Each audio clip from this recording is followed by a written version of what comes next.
بن غالب بن فهر بن مالك بن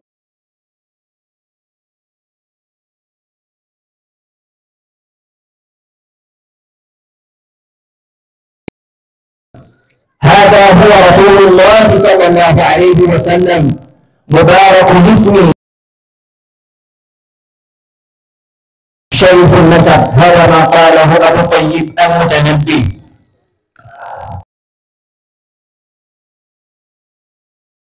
قد على بكر ذو شرف كما على برسول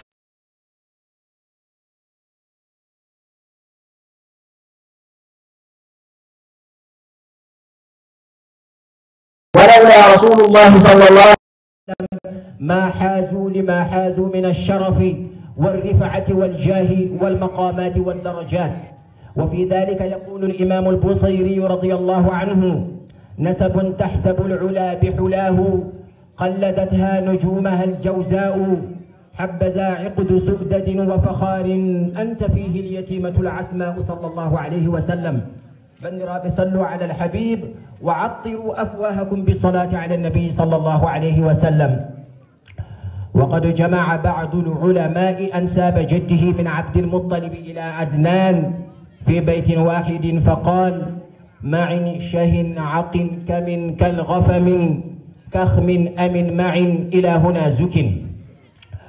الميم محمد والعين عبد الله شه والشين شيبة والهاء هاشم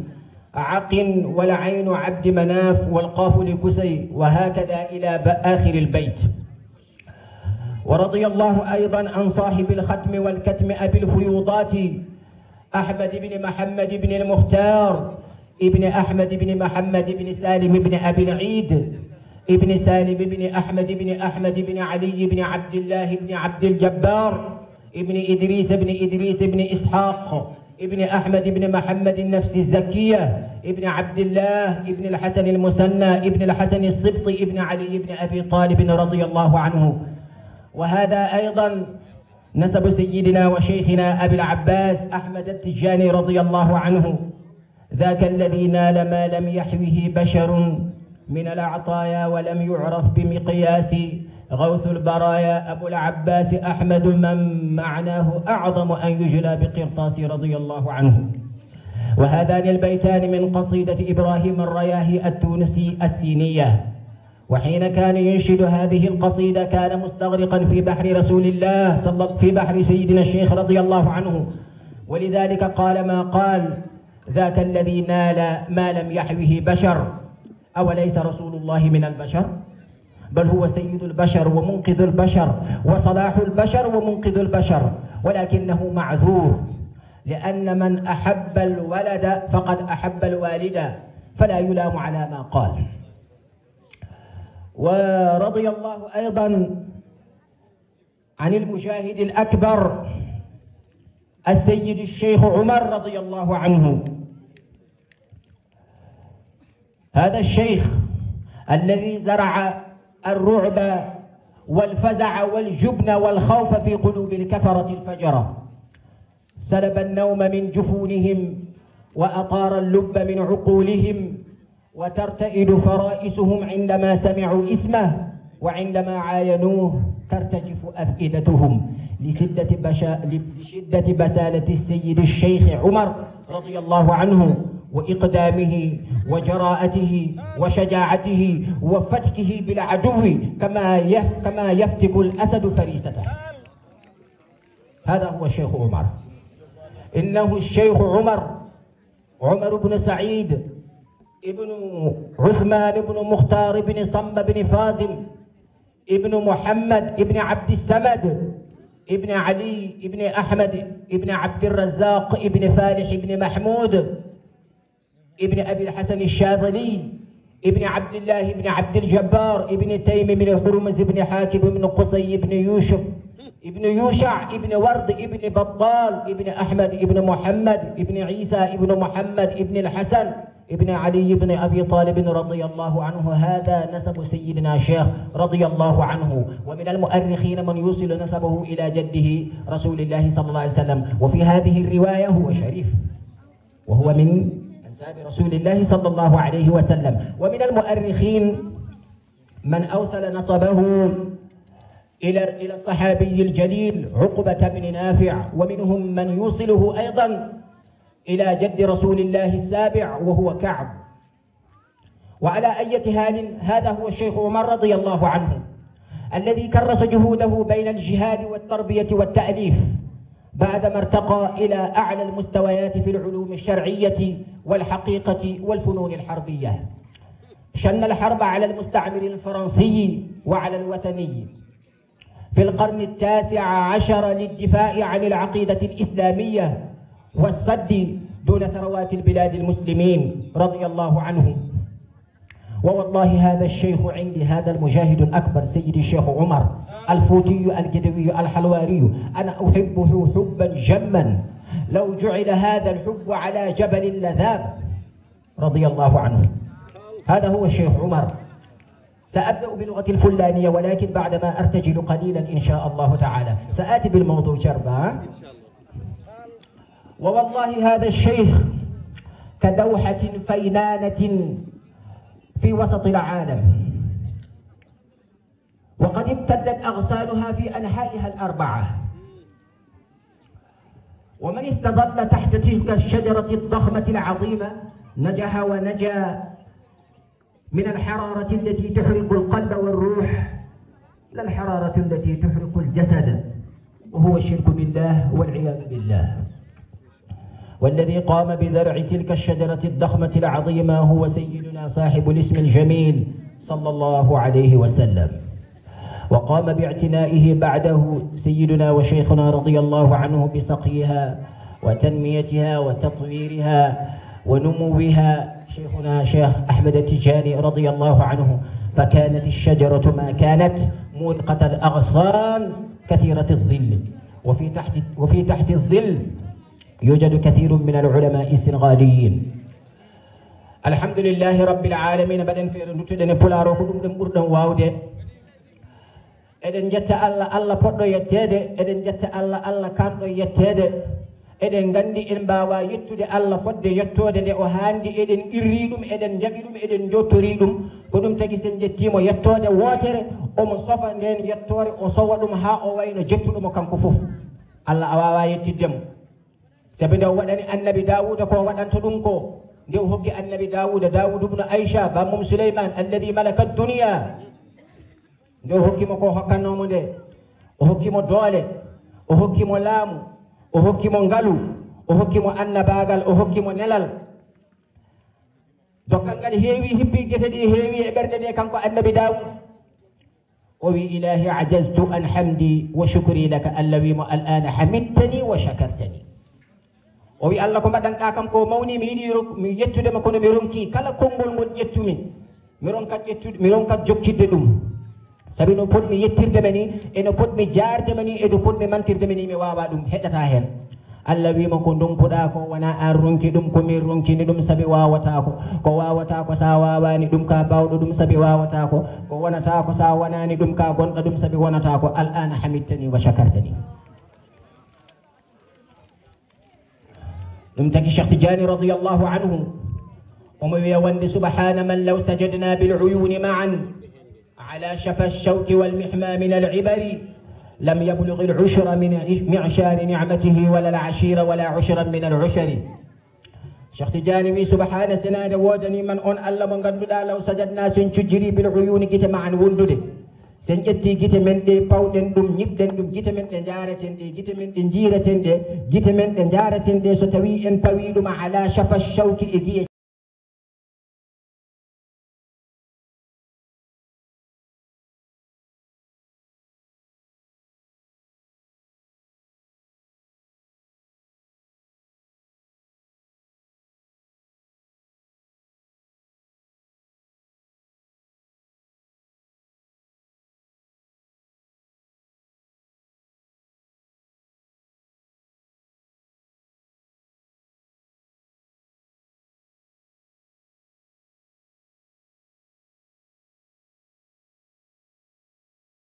على كل نعمة كلا نعمة باودو وندي،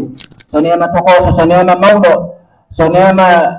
جيتان سنيانا مجوبة ندعو على كل من بما الحمد لله سوى من جملة النعماء قولي لك الحمد دندان النعمة دي فوق من بما الحمد لله رب العالمين الله يتابع ببنيرات الجند الحمد لله رب العالمين كلا تنقل بني الله لما جوما ما شاء الله لما مغندنا وناقو كل لما قلبوا يده فأينيد لما يقول فأينيد لما يقول فلاد لما يقول كيفاد كنا لما جوما يعني هذا عرب فيها لك الحمد الله يطور به كنا كذبوا بين ما شاء ربي البركة ربي دي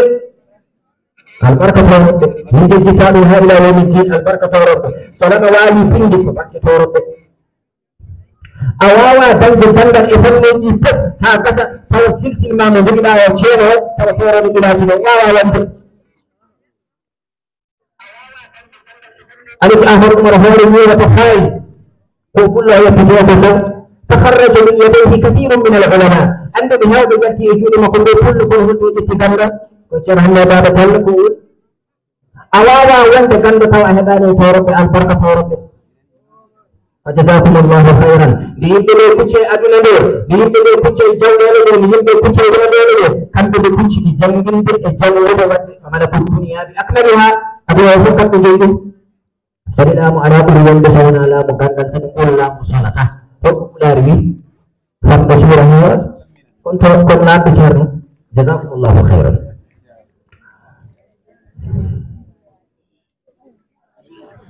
إذن دون نراد الله محمد صلى الله عليه وسلم مغمد لا نجلس دقيقة واحدة دون الصلاة عليه إن دعوة جاء من الدابة فإن دون نراد صلى الله عليه وسلم إن دعوة سبتفري أن ننقشر من سيد الشيخ تجاني رضي الله عنه بقول الشيخ أواوا جاء تجاني أحمد ومغمد فإن الشيخ مرتوني وكان لا يخطو خطوتين الا وقد يصلي على الحبيب صلى الله عليه وسلم. تجاني احمد مغمد اخو في شيخ مرتوني جبين مكو الفا احمد وتابع بتابعين جوانا بسم الله تعالى وبيت قومي مكو الشيخ تجاني رضي الله عنه. شيخ تجاني سبوبو فرها بوبو شيخ تجاني بوبو اتفا بوبو هبته. انت كده كده شيخ تجاني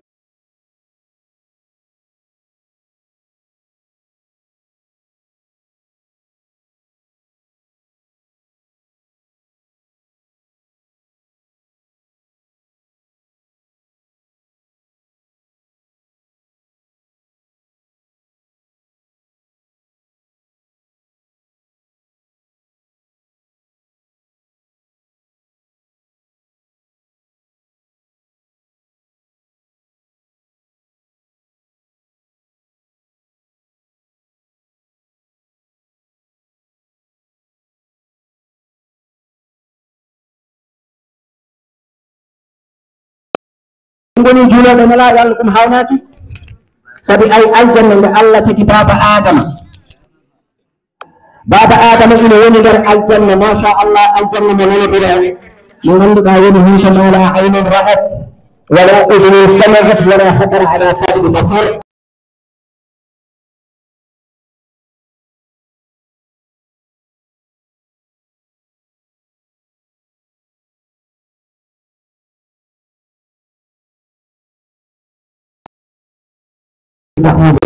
ولا خطر على قلب بشر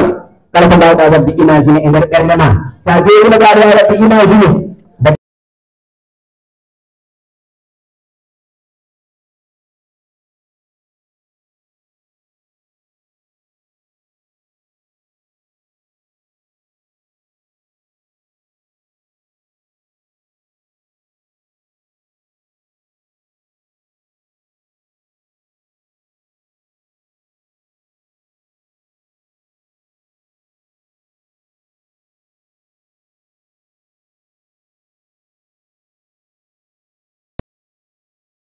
بين النعمة والنقمة.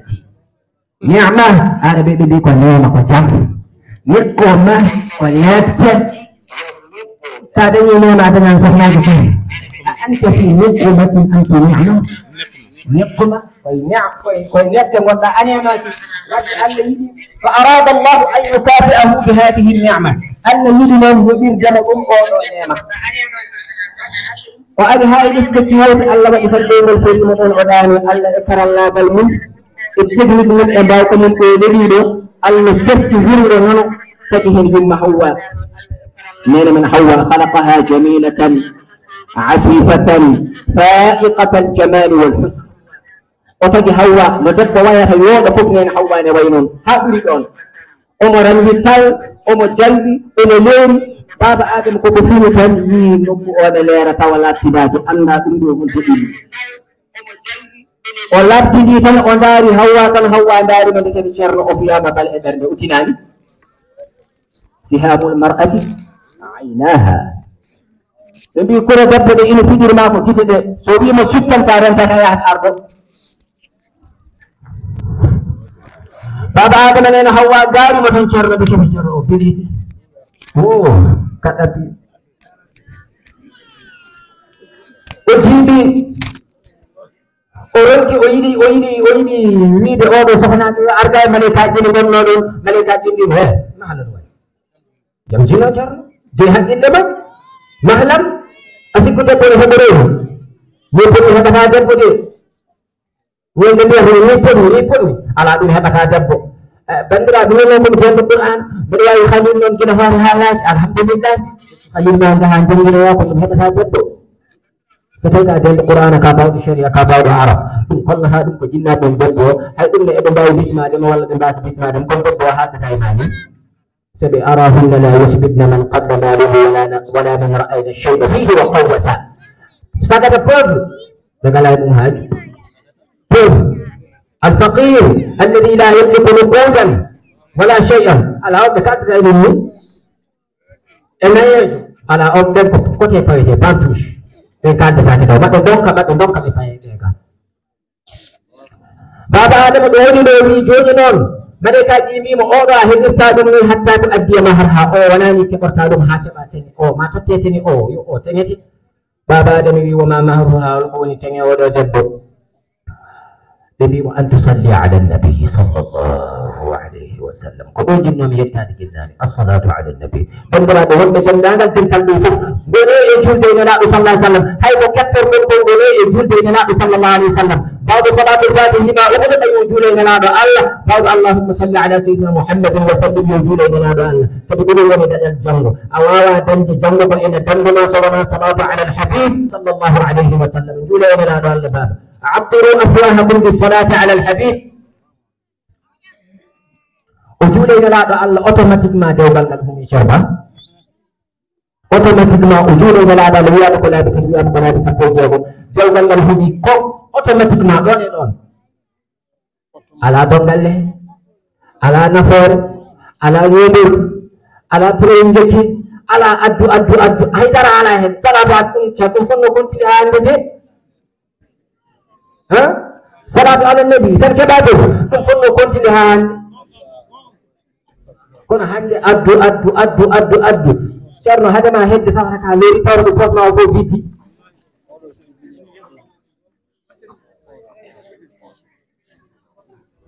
بدي سيرم كسر جود سيرم على بدي تكون دين مرام منجي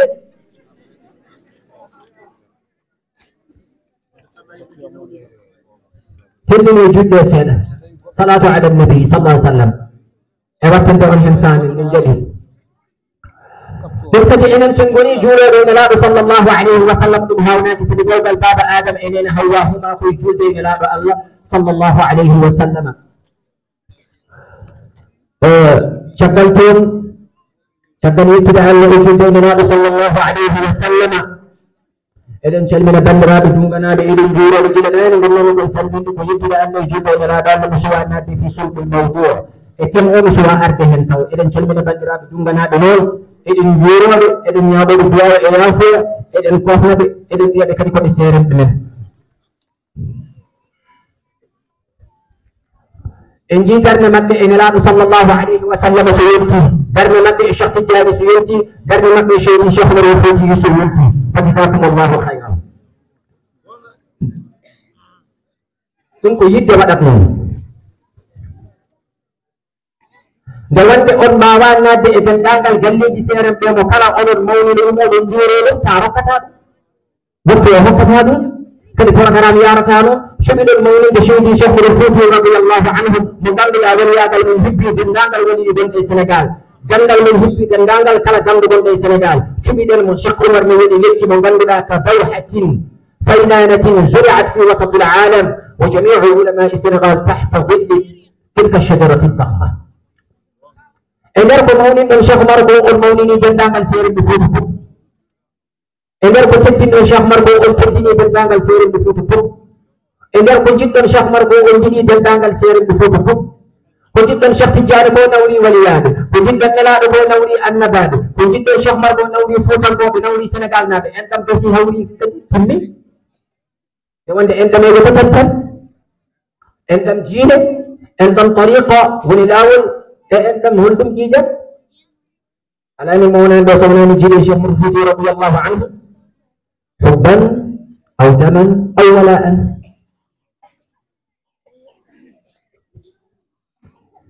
eɗen ñaagui tan kala ɗo ceerno Nouro woni eɗen ñaaguimo du'a o yo duuno ngal ɗo tan tan yo duuno ɗoɗo nde wadde yimɓe ɓe ngannduɗa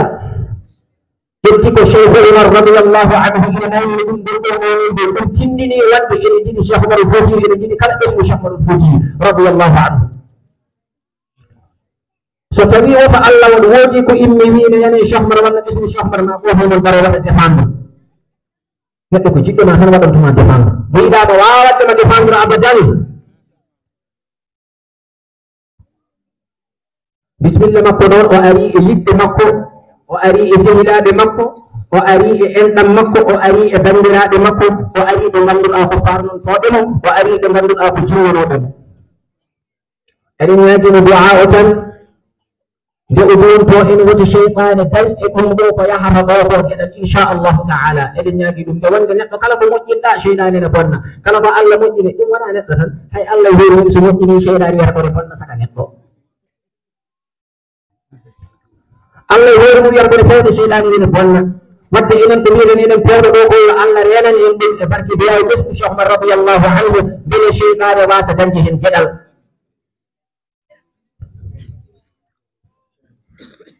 كل شيطان بمثله الجدل وربكم الشيطان لا يكف على عن ملاحقتنا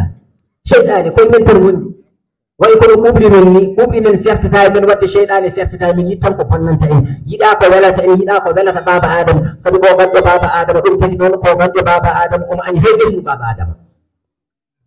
كل ما وقت قم آوان قلبه امرك من دون كل ايرو فوتو ngal so aabi ɗum e nder ɓerɗama o resino ɗum ha sidagal gandu ari ha sidagal ari ko rewata hen ko haare so haare ari ko rewata hen ceerigu so ceerigu ari ko rewata hen lohte julɓe lohata julɓe ndiyamata julɓe daroto ngado tiiɗa eɗen jogui ko fotino alqur'anu azim eɗen jogui ko fotino nelaɗo sallllahu alayhi wa sallam eɗen jogui ko fotino seydi Cheikh Tidiane eɗen jogui ko fotino seydi Cheikh Oumar Fouti sirruhi Iblisa foli ende kono wona ɓaggaɓe ɓe goni looɓe ɓe ko jiɗɓe woto newnen ɗum Iblisa ni woto goppan Iblisa ina awa e ɓerɗe men ɗe gandu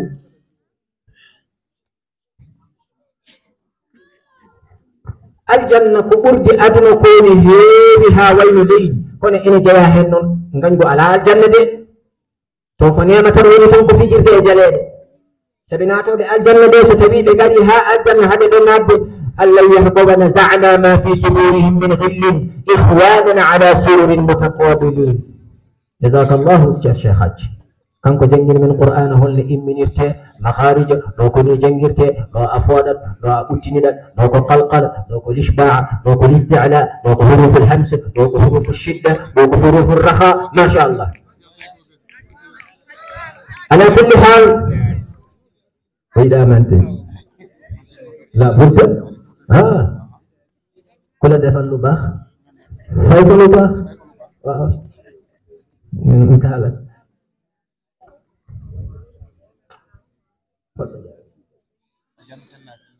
ايوه الذي ونزعنا ما في صدورهم كم نابد حتى النبي ستين بمرها الجنة الذي من الجن من الإت من التل من الاتهالات dendagal ma fi sudurihim bone fecce mabbe min ghillin gandu Allah aljanna ala gandu Allah ala aljanna ala kufur aljanna ala yawr aljanna ala biskid aljanna ala jalkid aljanna wonte tanko ikhwanan ala surur mutaqabilin kono tan e fijirde dalale atayuji na ciye wasumuji na jare hurul ayni jede dese defede ni jude ma sha Allah fusbu tan ko sandaji jidi ko fusbu tan wonton e de gede de na ko de ni suwa taw de heddi fusbu tan woni aljanna ya Allah wa in tun Irsa gandu so woni e rendo fusat rendo gandu so woni e dental fusat dental gandu so woni e wuro nawrata wuro yeso nawrata wuro ko caggal eden nyaagi Allah non wata Allah waddo gandu insha Allah ta'ala de wanda wala shay'a fid dunya a'la wa a'damu min at-tawaddud wa at-tahabbub ala kulli do aduna he ko buri wandi yido dirde de wanda as'adun nas buri wanda ere e yimbe be tafsir malade wa afsar qalban urda ladde erne mo ganduda erne de hay be wodo ala hen wala jogadi katkatuji woni nema aduna de wana jogade dalleji woni nema aduna wana jogade passeport diplomatique ade haada weya kala de jidda jaha wana dum woni nema aduna ko berne mande tawa hay dawina hay gandu ala hen no stress de wonde gandu sa anyi nebbe hona da stress ji suidi non taw ba anduri mo c'est que nayi Allah ina wadani mo hoden jiya dum gogo e o fata dum denji tawa an wonda do berne mande nana fasa yeso ma ngo nana yirbine gide maade nana nata sayade maade nana firi joni maade nana ay gora anda no baadaje kanyo hay ko kanyo no yedo tinde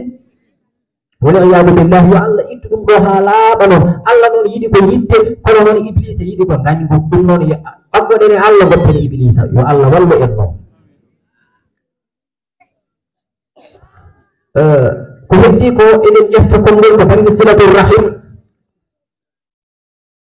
hay sinno eden dabbidino hen eden jidi non so taruki inshallah eden jidi jumpoyde nalaɗo sallallahu alayhi wa sallam kalat de wonde kanko woni dawa'ul qulubi kanko woni safara ɓerde so taw hokki noon eden jidi nadde seno Cheikh Oumar Fouti so tarokkani noon jondino ɗen sabi wonɓe dinduɗen jonde ɗe silatul rahim ceerba mi are nandal ma ceerba wi huɗi woni silatul rahim o nandiraki noon pour o anda huwa a'lamu minni bi kathir kanko waɗimi kono o nandiri noon koɓe gandaɓe ɗum wiyete cah jofu mbiya silatul rahim woni jokkere enɗam ko adi fof silatu ko jokkere arrahim woni enɗam ay arrahim ko jiiɗa ɗo ko to banggue wala arabiya arrahim mushtaqun min arrahman ay rahimu ko enɗam kono seekako e rahman Allah wiyete rahman holko firti rahman ɓe sikki hay awat jeere ɓe gandi ko firti rahman tema to ko firti rahman wona jurum jeero Allah itti rahimu o wi a min noon mbiɗa wattiri rahimu joni ɗo rahimu o mi itti ɗum e enɗam woni enɗam itta koye rahman ɗum taki Allah yiɗa julɓe kaɓa Allah yiɗa julɓe mbadda Allah yiɗa julɓe taƴodira Allah yiɗa julɓe wurda Allah yiɗa julɓe gaɗodira Allah yiɗa julɓe certa Allah daima yiɗi ko yo julɓe ɓe gon goto almuminu lilmumini kal bunyan yashuddu ba'duhu ba'da ɗum woni hadis nelaɗo Allah sallllahu alayhi wa sallam o wi julɓe foti wade comme no ndeɗo huɓere ni tufere so tufere yatti hen tan waɗa ƴella wiyete ko an kam bat tufere ala ɗo ay firti ko julɓe so hen ɗo ko julɓe sottima ɗo to yiiti wi on kam to woni julɓe foti ko nangodirde قاطع الرحم ملعون بنفس الله تعالى تدوى انكم كوكودا بي تدوى انكم غاندي كوكودا دum ne wana min hudibe wana la dal Allah hudibo ko jeera do subhanahu wa ta'ala ko do watta jamo so hudima barjinta a darjata a wana fa bere hudi tadوى انكم تدوى انكم yorenta sabi alladhi fa hal asaytum in tawallaytum an tufsidu fil ardi wa tuqatti'u أولئك الذين لعنهم الله فأصمهم وأعمى أبصارهم النبي عدنا واجب يدوبي كنا فهل عسيتم يا مؤمن بيدو واجب يدو ما دون سنجلين دي أيورتي كيتي إن بجبر تاج فإن توليتم سندون تيما أن تفسدوا في الأرض ونون دي نجوري وندي كوي من دي كتب كوي من دي لمي وننا فاواج سندون نبو أن تفسدوا في الأرض أمبن نوتو ليدي ونبنو دي ليدنون كتحريم الحلال وتحليل الحرام نجينا بحرم كرمنا بجدنا على فرنا الذي كد وتقطعوا أرحامكم جهون تجن عندما جنون إيكاي كبرنا وقولان بفايدة وقولان بتنبي لقيام وقولان منتاجا وقولان ميرتي وقولان ميرتي وقولان مهيجا بعد جنكال لبقى فايدة سوصل منان مرسل مبورن تري كسي soya hane ma wado he makko so jokko birane ma wado jokko gonga kanko e hudama kono annani sa tawi do odo programme ko fu na fi fiji to do ngam kuddi Allah maddani ko kuddi jinna tan hirde saka non kuddi Allah ada barkina ada ban ada barke ko fada asfala sabilin ko istan fada qati'ur rahim la yadkhulul jannata fadawa intamna ta al janna intam nabdu futi wonde hin hakkille sabi ayde Allah ko entam haadeni entam tam yow taji tabore de haw gayni o taji entam tam de yene ko ko wadi langamo ko nanti e arsh te eden gandi arsh huwa a'zamu khalqillah ta'ala dangal ko Allah men no tagge arsh bil mawlid entam tam nangi al arsh alladhi entam tam haal entam tam woni haalde ko haalata no so wiyama yo haalat ko haalata so Allah wi dum yo haalat hay sino ko odo portable so Allah wi dum yo haal si hay sino ko odo pour so Allah wi dum yo haalat en tam woni haalde sabi antaqana Allah alladhi antaqa kull shay wa huwa khalaqakum awwala marratin wa ilayhi turja'un suratu fussilat kala ba Allah haalat asamano wiyama yo haali leydi wiyama yo haali sabi piyowo wona calanteɗo kala ko wiyaɗete Allah meɗi haalta tan salayirin ko goto alayhi rahmatullahi oɗon gandina hay somi haalnani ɗum فقال لها وللأرض ائتيا طوعا أو كرها قالتا أتينا طائعين أسماني ليدي الله من قريب فرصك يا الله من كي من بلدت أسمان يادو ليدي يالس كن سدن بلا سدن بكا ليدي أسمان بيالا متهرك يا الله الله كي يلتنوني أنك يا تاون من بيا متى إن لم يريد من وصلني وصله الله ومن قطعني قطعه الله أي مين كلا تجيب من تدفني إن لم يريد هذا من كن إن لم كن برلاد حبل فبيك حبل فتلاد حبل جلد كرو كلا تجيب الله أوبرني ما تدعو كلا تجيب ما الله جكون من وصلني وصله الله ومن قطعني قطعه الله so Allah jokki mama o wona ko dusdema yurmede ne ara saha fof berne mane wela ada daya joginɗa ko wutel gotel ha boya jogoɗa balis a alano leeso batta dante leeso a alano ada ina ara tan tuuse one ara sabi ka jokkowo en ɗam abadan jokkowo en ɗam miskata sabi ko tuuse Allah tuusatamo direct wana samba wana jamba wana kumba wana faati Allah ko hokkata mo tan sabi ko jokkowo en ɗam Allah yiɗa taɗowo ɗum Allah ko yiɗi ñootowo ko Allah yiɗa taɗowo so to waɗata ɗalaɗo ko janggo ko tono wattani ma wa man qata'ani non qata'u Allah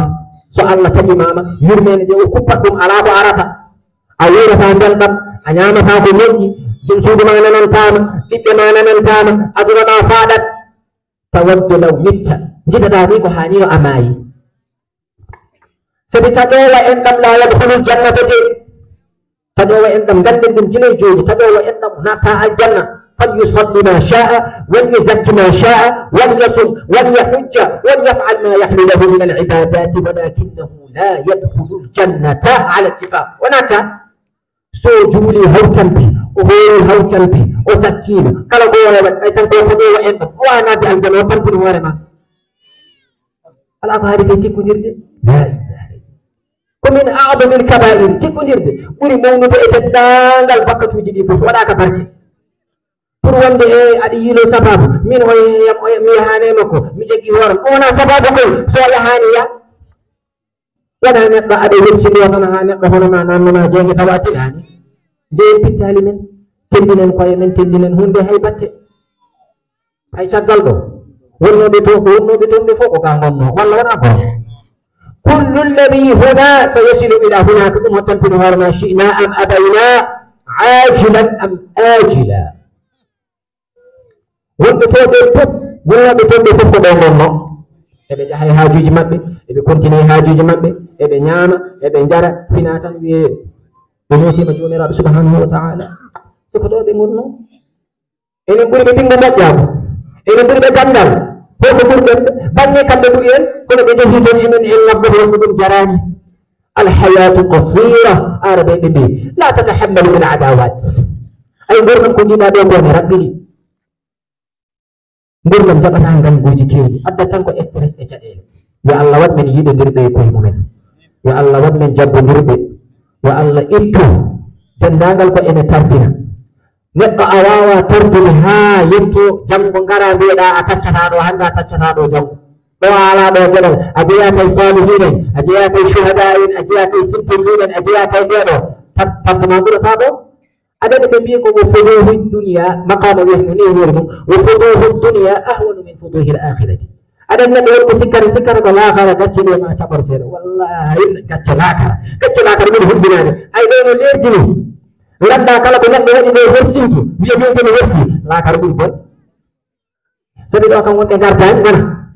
ɗo kadi wonɗa wiya jiyatna kono tew fof annabi ɗo ko wi o ɗiɗor ko nunayi cheikh tidiani o kon ko nunayi cheikh oumar o ko nunayi bammayi o ko nunayi hokkirmandi o ko nunayi wonɓe wala lattede ala moddede bawɗo fof o mokkita ha laaɓa yaltina ha laaɓa jooɗo leydi itta yaade ɓernde lamɗo ceer yawma la yanfau malun wala banun illa man ata allah bi qalbin salim ceerno wallahi aduna jarani hay ɓatte sa daari aduna ono yoɗirni jamma e ñalawma ha jahata mbiyeɗa yehi a wonta artude nafarma toon tan ko golle ma la yanfau ahlu lqubur siwa amali lmabrur walla la yanfau ahla lqubur siwa amali lmabrur siwa o mbaɗen ɗum fa'il muakhar ahla wona maf'ul bihi muqaddam ala ko wawi nafdema toon so wona golle ma ɗum noon hay goto woto bonnan en golle men hay goto woto tardin en batten hakkillaji no fewi hay ko sira nelaɗo allah ɗo weli ha maayi kono wawde nelaɗo allah ni ɗin ɗum hande seyidi cheikh omarul foutiyu ne weli ha maayi hande cheikh tidiane ne weli ha maayi kono holko waɗi nelaɗo allah wadde mo weli allah holko waɗi cheikh tidiane wadde ko weli allah holko waɗi cheikh oumar wadde mo weli allah woppude kadi allah to ɓeɗo fof ɓe gona taƴannoɓe en ɗam kori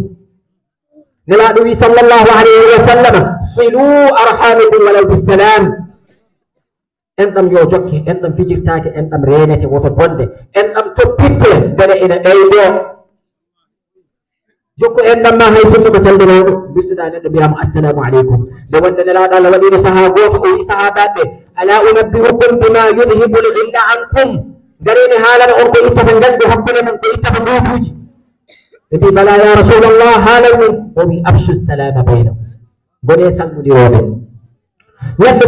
sa haƴima ko fotino salminago sa yi omo maayi ɗon ko a hokkatamo ndiyam sa yi omo maayi heeɗa a hokkatamo ñamde sa yi omo woni a hokkatamo tekkine ɓurni te ko salminago ɓolo teddani ɗemgal ina weeɗi on henni moƴƴinami salamu aleykum assalamu aleykum mi wiyanno law ɓucciɗatde assalamu aleykum tan mbimi maaleykum salam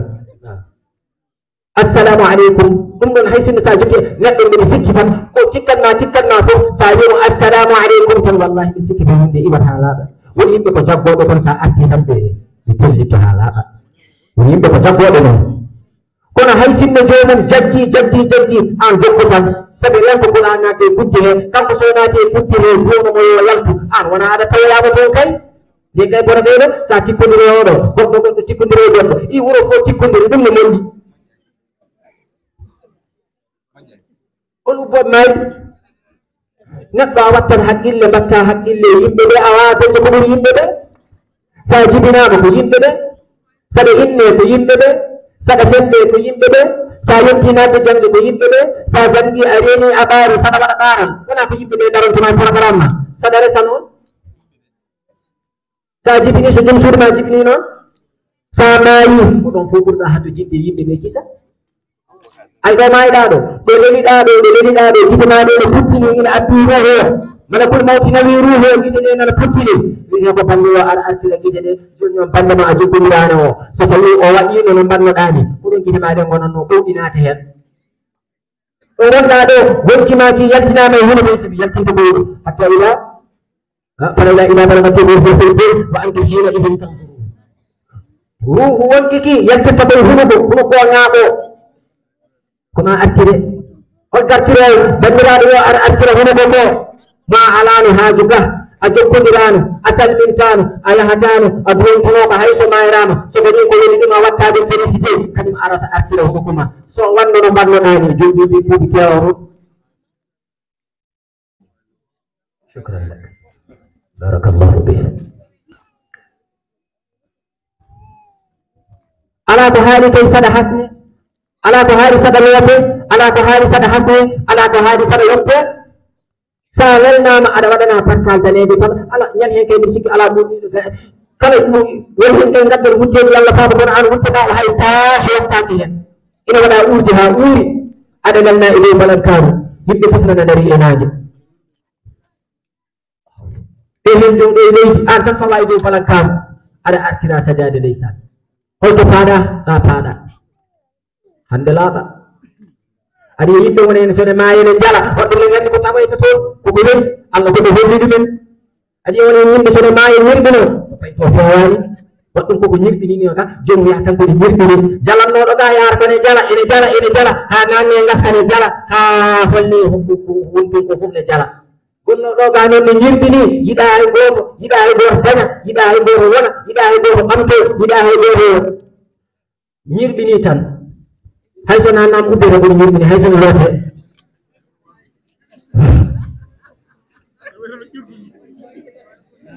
moƴƴo andi battinen hakkillaji no fewi gangu ngo ala ko jari hay patte aduna hay hunde wonani wallahi l azim aduna hay dara wonani ay aduna wiya ko yo welne aduna wiya ko yo ɓettini ko welnata aduna ko yiɗodirtede an so wontimi dañat go woni kam a watta kam félicité an sa dañide welma ko noon holto faaɗen mbatten hakkillaji e enɗemeje men no fewi yo allah rewan yo allah wallu enɗemeje en jokke woto cheyɗani dañi hen gueɗal woto cheyɗani ko rewi makko e jeyata noon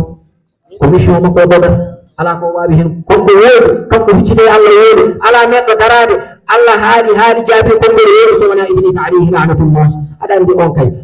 biɗo baddude allah garmi ngara aɗa andi kam allah waɗɗata koye garmi ngara baddude allah garmi ngara allah haali jaabi on andi innama adi ولأغوينهم أجمعين إلا عبادك منهم المخلصين يا الله وكلني مخلصين إن فأوضى آية من نفسي جونيون جربا بدينو نادي سيرة ميلاد الله كنا نوم عندنا نتاع ووايد باسي الله إن شاء المولى أيوة بسم الله ربوبي وجارم هوننا جارم من وقت جار شيخ عندنا ما almudo ma o almudo makko e wattede jogi hoɓɓe men papi boyinaji fuɗɗima hirde seeɗa ko kanko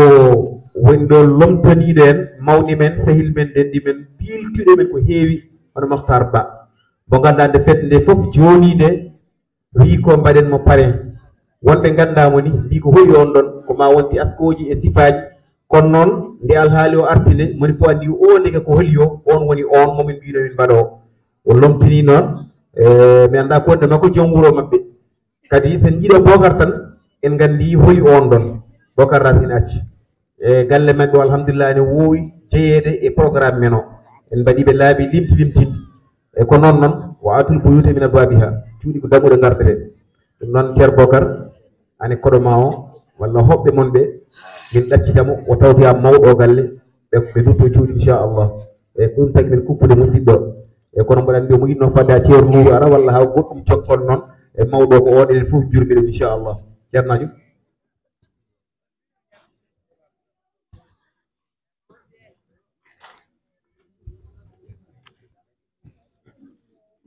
assalamu aleykum wa rahmatullahi taala wa barakatuh.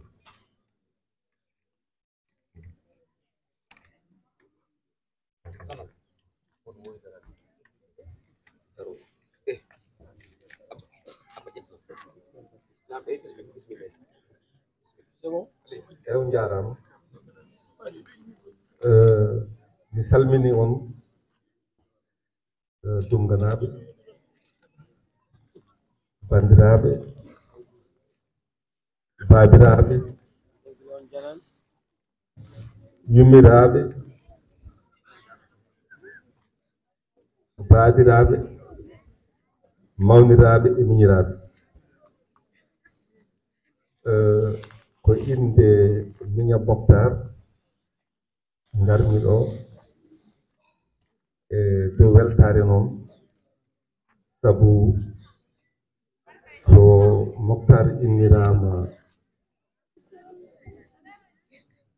hono ɗum ɗo e Dongri Ndiaw o wi omo welti hen no feewi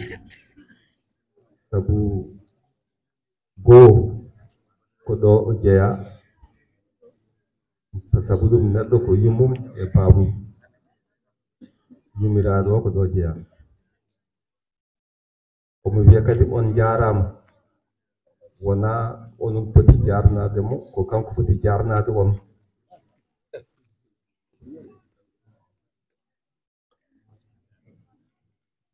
ceernajo o haali joni haala jokkere enɗam ɗum ɗo koye jokkere enɗam mawɗam jeeya kadi wiyeede yo wat participé eko tolni e jamma hande o wona cagarte wona lamba wona heƴɗara ko Allah ne haale nelaɗo Allah ne haale Seykou Oumar ne haale ɗum ɗon ko weltare makko seeɗa makko mo waɗi hen ko ɗum o jarnorto on onon wona on poti jarnade mo so ɗum ɗen ni ko holliti tan weltare e wiide kono ko ceerno haali joni ko holliri wonde woni gonga tan ko l'islam e woni gonga ko seremɓe ɓe ardade yimɓe ɓe e dow peewal ngal sabu pour laamu ngu wawa ardade yimɓe alay sago yimɓe gona yimɓe ha gasa waɗata yimɓe noon ko kamɓe ardiɓe diina ɓe so ɓen yimɓe goni yimɓe ha gasa noon leydi ndi mbawa fewde ɗum waɗi mi jinnotako no feewi ko weltade tan gardumi koye e jinnaɗo o gardumi koye e bandiraɓe rewɓe ɓen kamɓe ɓen ɗo mi weltima hen min ko Mamadou Ba ko Mamadou Mokhtar on jarama machallah en beltanima Mouhamed Ba e Allah wat barke ko heddi e jawdi makko e annene annelaɗo ga lomti moƴƴinɗa o annene yo Allah hokke ko hokkatno jokkannoɓe enɗam e toɓɓere ceernajo wonno joni joni ɗe e ɗum noon wadde ha joni eɗen ciftine bandiraɓe eɗen jogui namdi e jaabuli kala jogui namdal ko faggi e diine muɗum manam ko e l'islam muɗum omo wawi addude namdal makko ɗo almuɓe ballodira nde wonno jimɓe ɗo ko université ceerno Amadou Kébé waɗɗa en ɗo e kon kadi université ceerno Alassane Kane waɗɗa en ɗo wadde so tawi namdal ari ɗo e oɗa banggue ceerno Maram Basel université ceerno Cheikh Amadou Aladji woma badalika e konandi en e konandi en ɗum noon wadde so namdal ari ɗo inchallah walta ladde ɗum noon bisimilla e ceerno Mamadou jokkana en 15 minutes garten inchallah walla 10 minutes inchallah 10 minutes Cheikh Oumar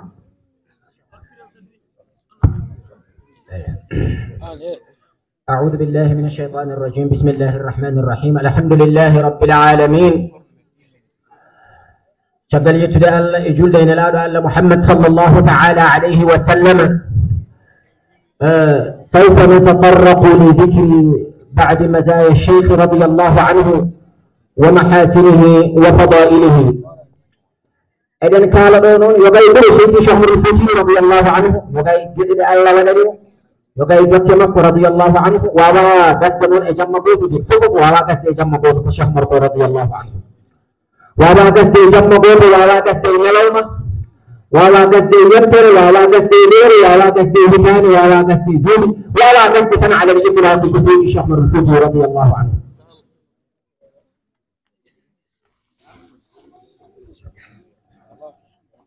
Cheikh Umar radiyallahu anhu so yaha arta fof ko kalɗa e makko ko fof wiyete Cheikh Umar ko nafoore mere mere waji goto mo sellade ka ngaɗo o tawi almuɓe no jewta seere mumen tan wi onon jewta toon ceerno oye min mbeɗa andi to battin toon to oɗo débat kam mi bokkata hen o débat mi natta hen ɓe mbima holma nadde wono fof battin toon tan ko iske kala ko kalɗon ɗo hay son mbiɗon ceerno ewi ɗo ataman so ɓoyi onon fof on tukkat koye mbiɗa iske min noon dar mi heɓatomi ɗano ka ngaɗo heɓiɗa ɗani hande o funeno tan o tawiyaji ɓenguel wallahi simbi iske ɗo gismo ɗum mbiɗo Cheikh Umar kalɗo jaaɗa arta mbiyata ko nafoore mere mere radiyallahu anhu min de mi wawa haltude ɓuuri Cheikh Umar Fouti te kadi goɗɗo ɓurɗoɓe gandal kadi wawa halde ko Cheikh Umar ko radiyallahu anhu sabi law bu'itha fi umri 100 ضعف فأشرع أذكر أيام سيد Cheikh Umar Fouti ولياليه وفضائله لفنيت ولم يفنى قرنا من قام ستوي والآن من تتريد أنا حاليا في 30 حاليا في 30 لا سجاتين دو ستوي والآن لا تتوى مدري وياما ممكن من هذا Cheikh Umar Fouti رضي الله عنه بما يمكن يكون فوق Cheikh Umar فوق قطرة من بحره فوق كان يريد توبي فوق تيبني فوق كان Cheikh Umar فوق ويكون وادي ما يوني فوق Cheikh Umar فوق ما رضي الله عنه كستا أهالة هاتمبا ولا نفتان أنا فور ميري المجاهدين النكي كم بكتب من Cheikh Umar من جريكوي سيرب بيهول نبي المكي وقونا ما يهجر Himɓe fof goppimaje fawi maayo Cheikh Umar ceerno wonko woni ngon maayo de wona ngabba tan liwre liɗɗi ngon maayo ko bahrul irfan ko maayo gandal Allah ko maayo nde ganduɗa ala fango ko maayo hewndugo ngo hubbiɗani ngo fulmani ko maayo luggo ko maayo ngo ganduɗa ko welgo ngo haɗani radiyallahu anhu aɗen ko hokkima ɗum sabi ay maayo Cheikh Umar takki koye maayo Cheikh Tidiane takki e maayo nelaɗo Allah maayo Cheikh Umar noon wawa leppude wawa tan ko wedde sabi takki koye maayo Cheikh Tidiane sabi Cheikh Tidiane rewi Allah radiyallahu anhu ha o wi maayam ngo takkodiri e maayo nelaɗo Allah bihaythu la yumkinu li ahadin an yatadakhala baynana min mi yeehi haaɓe kolodiri e nelaɗo Allah neɗɗo wawa lombade hakkude men nelaɗo Allah Cheikh Umar ne kañumne tampani Allah ligganima Allah mawɓe mbiyamo mum tan yo Allah barkinona ko seydi tan peydiide ko tampuɗum kam mbiyat ko seydi tan peydiide wallahi o tampi yaako seydi tan peydiide ها ما يمك كل من إمام الشيخ تجاني رضي الله عنه أي سيدي لما حبنا لا يمكن لك بأن تتوسط بين البحرين لأنك سوف تغرق ساناتي دون تناولف وما يمن سايري وتجيها قبليات قوما وناسو بند سبي ما يعرفانكم يا الله بارك سيدي الشيخ الفوتي رضي الله عنه وكان مدوك وند ما يمكو تكيد ما Cheikh Tidiane radiyallahu anhu wana be jingade wana purtan ko halpular wana purtan ko banejo wana purdo fotanke wana purdo toronke be jinga ala Seydi Cheikh Umar Fouti ko bokkal Allah lamgal bigal cer Allah hokkim wallahi tokkal Cheikh Umar ala tappade yagal Cheikh Umar wana tappade de ala tiryandagal ala peje ala ede ala haydara ko tokkal lamgal bigal cer kala gardo wiya ɗum ko so tawi ko Allah garduɗa bismillah woɗoɗa Allah so tawi natti wonde Allah yamimi ala hen haaji wadde almur Cheikh Umar ko tiiɗi ko almur Cheikh Umar ko saɗi ko kaɓen bil anuk way kono wofode bunɗe wofode butal ni ndiwru ngotiri ne woodi ene weeye butal jiɗon ndiwri ɓoccette ko dow kaaƴe e nder luuroji yiide ndiwri ndi weeɗani ni saka koccoɗe ɗe yiide almur Cheikh Umar weeɗani ko kalmi ɗo ko noon wona ha tekkawena mo jajji ala ko noon Cheikh Umar wuri radiyallahu anhu ko dokkal lamgal bigal cettiriyanɗagal ala hen ko makko ko Allah tan nawata ɗum radiyallahu anhu ko kalmi ɗo ko min mbiyatmi ko seeɗa kalmi sabi Cheikh Umar ko safalɓe binde makko ko adi ɓaleɓe ne gabbomo ko adi halpulareɓe ne binde makko ko safalɓe gadi windude makko ko safalɓe gadi jardude ko safal bigati bay adano ko safal bigati no wadde ceerno cafaatu noon waɗa neɗɗo ɓaɗejo ceerno wonko ceerno ɓuri safa ɓe jaɓata sabi hay wonɓe ɗo ɓe ne jirnono ɗo portade ɓe jarani hay goto je yirnoɓe ɗo ɓe safalɓe ɓe ɓe jaɓanani hay goto saka noon gando maɓɓe waji goto ko gando o wiyetede Mouhammad ibne Sahir ibne Mbouja kanko woni tanum baɗɗo libharo kanko waɗi deftere wotere ne jeeyi aljeyshul kathir biddar على من صلى على السيف على من صلى على الشيخ سيف الإنكار. دكتور نيتي الجيش الكثير بالذات ولمن كشفاته بوت وجاء مرسل ولمن تشيد ويتي محمد بن سرير بن بوجا وقول الشيخ مر وإنك أدركت المعاني اليافعة ولم تبق منها وزن واحدة في الذر. ولي مرتبة في شيخ مر أنا على مجهول وسكابنا تتفجر إلى تتبلد في جداد منه an ko on denniɗɗa martabeji ɗi fof aɗaga rendini so jami' so fardu so lawtat so labdal so lagwas so laqta fof aɗaga jeeɗini radiallahu anhu to ɗum ne hay martaba moɓa a heddani hen fof aɗaga moɓe aɗaga rendini wadde on dokkal mum ala tappale yaɗadde cheikh mar noon radiallahu anhu sa wi eɗen kalamo wona o anda kadi cheikh mar ko gandaɗo sabi dokkiraɗo ngal ɗo dokkal مولنراɗo ni ɗanginiraɗo ni ɗelkiniraɗo ni oɗo mustagnin ani tashhiri wa talmia cheikh mar hayso waɗaka publicité ko gandaɗo cheikh mar hayso haalaka ko gandaɗo jibinande makko koko anda jinnam makko ko ganda iwdi makko koko ganda gollori makko ko anda fof makko ɓeyreni himme makko ɓeyreni gandal waɗiyagal makko fo cheikh mar koko andani winda e defte ɗum wina wo succira wo fuɗɗita walhamdulillah windama e defte huñama janggama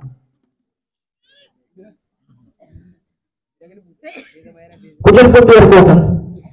mine fango jarol jeex ay ko feewi ala ko yiiɗete kay koko suuɗi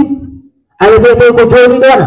wonɗete kay ko birniɗo kono cheikh mara ko makko ko ceerno faka annahu ala minassatin rafiatin wa jamiu nnasi yanduruna ileyh cheikh mara way kono ko paɗaɗo e dow turbini yimɓe fof nana less ene ndaara cheikh mara radiallahu anhu oɗo toroɗo wona neɗɗo togosete شيخ مر وانا نقدر تقصد شيخ مر ليس بخامل في الدنيا ولا في الآخرة إن شاء الله أي لا ترى كلنا نقدر نقول قم شيخ مر من شفتر كذي كنا قم يمسك وقصد تيجي والله كلنا نقدر دوكال مكو جلا دي بيج بداني هي بابو دا هذا دوكال نون بدا هن بيج بدا هن دede bada hen jede yibbe jiyanon hunde mawni sikka ko dokkal gal fotiri ni kono dokkal gal fotira non ko peji jillani he Cheikh Mar jillani hay batte te jangu inshallah ma yibbe gaddo hon ko Cheikh Mar hikki radiyallahu anhu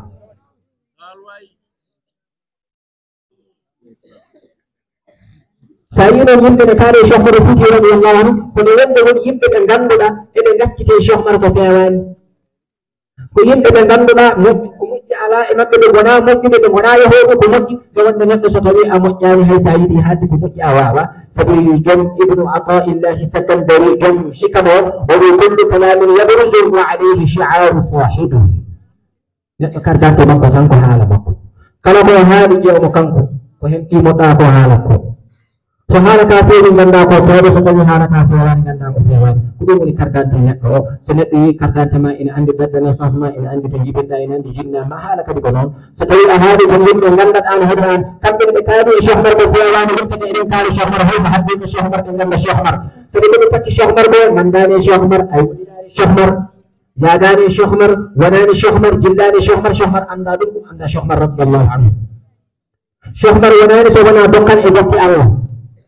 Cheikh Mar wonani so wona kalis e kalisaji Allah Cheikh Mar wonani so wona yurmede e yurmedeji Allah Cheikh Mar wonani so wona nafoore nde ganduɗa ene ari ene nafti tagore nde wona nafi tan ha tirhuri wonano gajjalde mawɓe mbiyam noon fay fayru gajjal fayi bowaga kono hanni hoori naftani kono Cheikh Mar o nafti o janggo o jangini o waw o yettini o ngabbo o ngabbini o wonni radiyallahu anhu فتى جمعت فيه المكارم راضعة ونال العلا من قبل أن يتكلم وقالوه للتعليم أول عمره فعلمهم من قبل أن يتعلم رضي الله عنه وقرك كسفل من قندل بشر أنا بقلق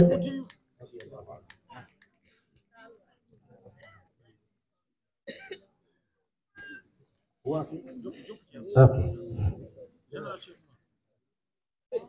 فعلمهم من قبل أن يتعلم. أننا قد وجدنا ضيفا مفاجئا، أهلا به وسهلا ومرحبا. أواصل. سيأتم ذكر المجد أحمد.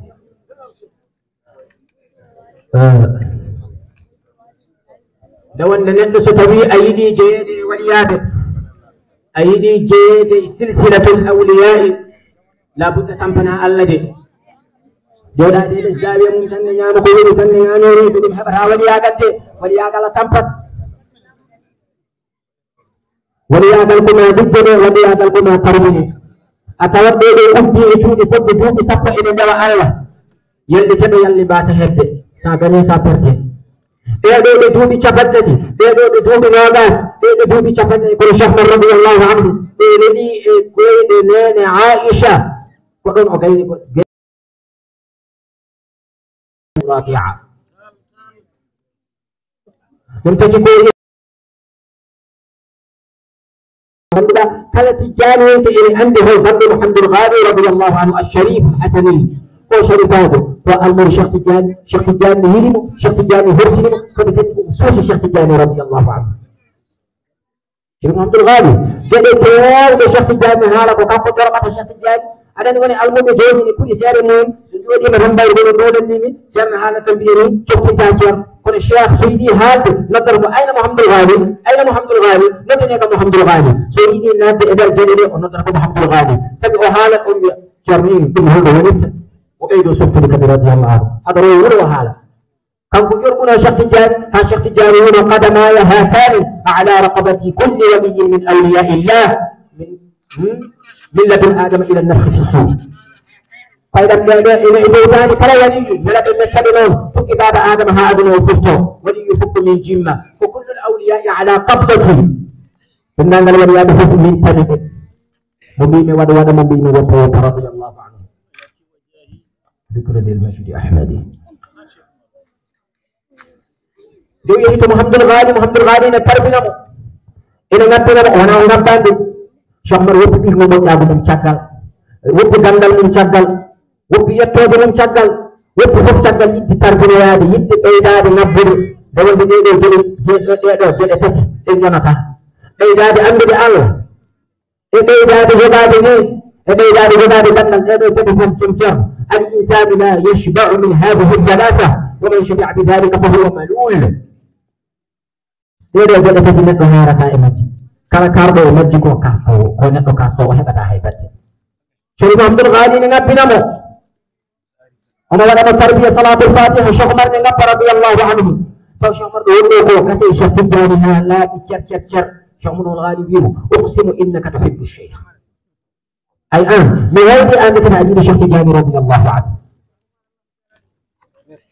بولد بقدر المحبة يكون النفع وكم يجيء إثر خفض رفع مولد طالبية ومولد طالب كم قول دفتر تسبية السلوك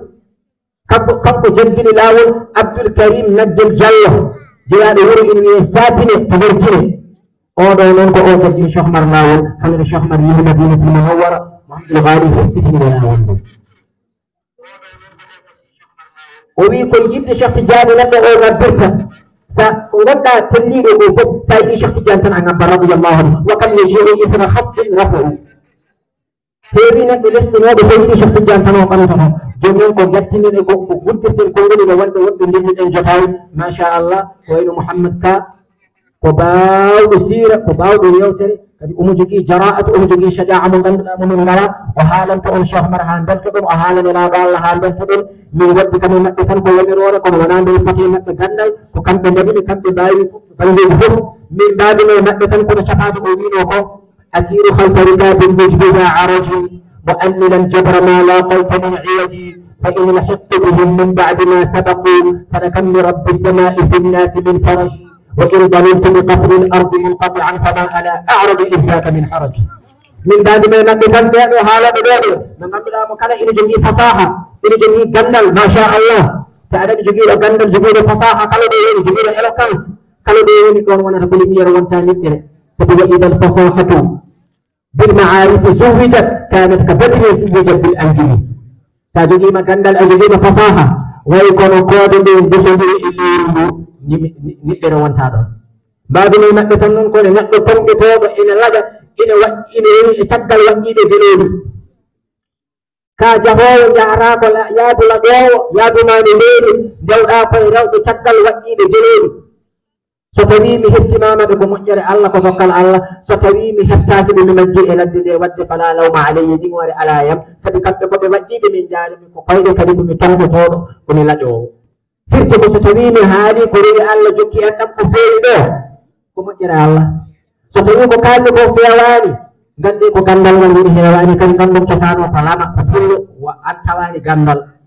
السلام عليكم ورحمة الله يا الله كن يدين الله صلى الله عليه وسلم أقدر الله الله يا الله كن قدر سيدي شيخ التجار رضي الله عنه يا الله كن قدر شيخ الفوتي يا الله كن فوتان كاغل من كل بصر صدر كل فارم كل فهم صابو بدعالهن عرب بدعالهن جل كل كفر بسافر فرمانيا كل كفار يا الله يا الله تنبيهن كان كفار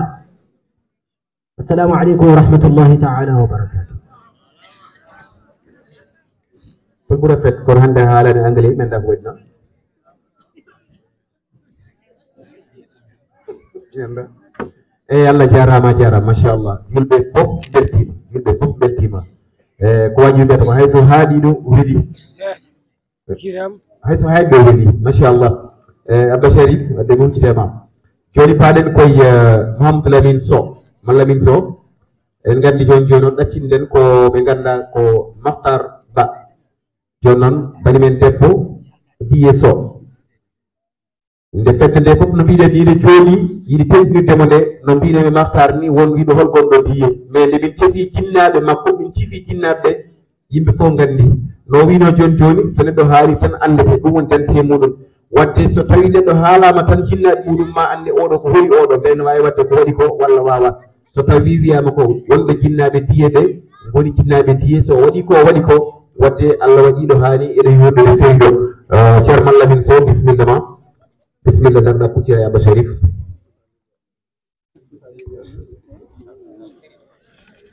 bismillah assalamu aleykum wa rahmatullah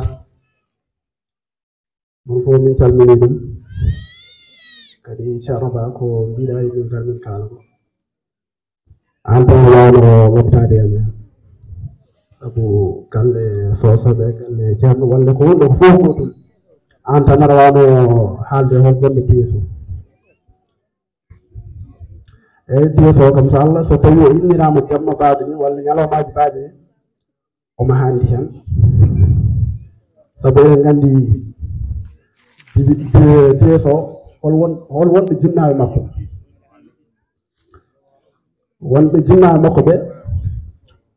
so tawi kanko o wawi wadde ko wayni walla o wawi innirede ko wayni omo handi ko ɓuri ɗum so tawi noon ene jaare wona kanko jarnete raw adoro jarnede ko siftorɓemo ɓe en mbiyaɓe kamɓe Allah jarawo ɓe jarama yo moƴƴere Allah yettoɓe yo Allah siftorɓe kadi e moƴƴere muɗum sabu so yimɓe tinima tan tindumen kanko wa afu bil ahdi inna al ahda kana maf'ula yimɓe ɓe ngaadodiri e makko jammaji baaji ni kanko o humni aadi o nde wonno Allah wi yiɗa firtowo aadi aduna kadi ko ni tan ko man amila salihan fali nafsihi o man asafa alayha kala golluɗo ko moƴƴi Allah yoɓi ɗum ko moƴƴi kadi golluɗo kadi ko wona ko moƴƴi kadi Allah yoɓi ɗum ko noon kono noon neɗɗo ko wawi wonde fof fiɓe e ɓernde ma tan gollude ko moƴƴi sa fiɗi e ɓernde ma gollude ko moƴƴi tan ma Allah yoɓe hay sinno a gollani sa fiɗi kadi gollude ko boni Allah yoɓatama bonande de so wona golluɗa ɗum ɗon wadde noon eɗen jetta hen Allah no feewi eywa en jiiɗa junnade mbiyatmo tan kanko ne e Allah jarama o jarama ko waɗi ko kadi enen fof eɗen belto hen no feewi kalmo heɓano andude hol gonɗo Biyeso andirimo sababude oɗo jamma e oɗo ñalawma joni noon en jiiɗa junnade en mbiyaɓe haala assalamu aleykum wa rahmatullah Mouhamadou Lamine Sow harmo salminde o juurade on jarama machallah Muhammad Amin Allah jarama gawɗo annabi jewtiɗo wuro ngo jewtiɗo wuro ngo dande muɗum vraiment kadi e needi muɗum ko wona ɗum ɗon ko o tiye so mo haali o ende tiye jokkodira e heɓa haalna o wi o nani o jaɓi inchallah mo wat ko wi ko kadi nde min jiidire makko nde walla nde nelaɗo o ari e men nde min gandi tigui ko wino o nani o jaɓi ko ene gomɗi wadde o nani o jaɓi e guila o foɗani min mami waddu on e Baba Djiby Seye min ko woni golle ɗe nde wonno so neɗɗo wima mi nelema kaari tan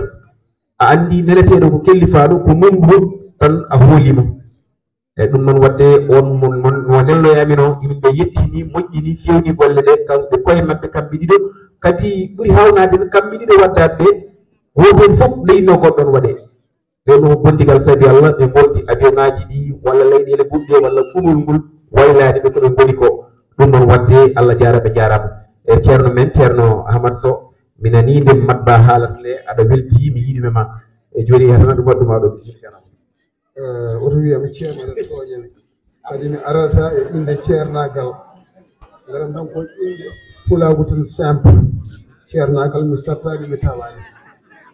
min tagui mi sugusa yaade inde ceernagal heddi ko ɗo no jinmi haalde seeɗa mbeɗe gadortomi ko Mokhtar walla ko Diye on ene waɗi ɓe gada beño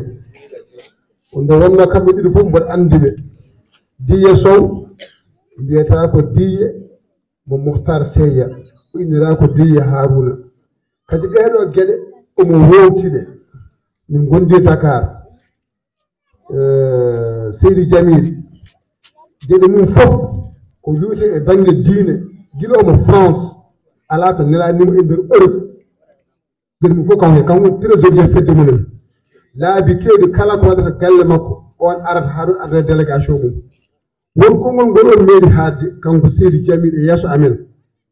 o wi onon dolfuɓe son gaare dente fuutankoɓe kaale haala Cheikh Oumar ene wela ɓe mimi nanngu ɗon tiiɗa son kaari on kaalan Cheikh Oumar min welata kam min hooram ko ceerno haali naane ko hay sa woni ibadu a wawa yeddude Cheikh Oumar deftere Oumar Mahamadou Ba nde windi e sakafatul Fouta omo toon aside kanko Mamadou Diol omo waɗi toon aside omo jima Cheikh Oumar Mokhtar Ba kadi wiye so mbaɗɗama parre ñalawma goto elle no hawritirni ene hawni ɓe gurdi Europe ɓe gandodiri ɓe ceendiri Mokhtar Ba ko ɓikkude Mamoudou tanum mayran pullo oɗo Mamadou Ba ko ɗo mawni presque mboɗo andi kamɓe fof Allah ne waɗi hakkude mabɓe ene yooni hakkude Mokhtar Di ene yooɗi no feewi no feewi no feewi no feewi minen noon oɗo wini min beltima no feewi wona minen wona onon jarnata min ko minen jarnata on par ce que on teddini min kamɓe ɗo fof koɓe taniraɗo goto ko tanum mayran pullo e tanum Seye ko ɓen denditinaɗo Seye e mayran pullo Seye e mayran pullo jiwdi baba goto ɗum noon on gandat min belti no feewi min Diye mboɗa ko andi Diye ne monen Mokhtar Sow no feewi ene teddinimi ene kornimi on jarama yo Allah yob moƴƴere amin ya rabbi a jarama wawi fettade neɗɗo ko ganduɗum ɗum kadi so bandi fettimo moƴƴere ma ko nan kadi so yiɗi goɗɗo deƴƴe e kadi nden ma goɗɗo howlo fettade e ɗum ɗon ma taw faɗen koye deuxiéme tombira fett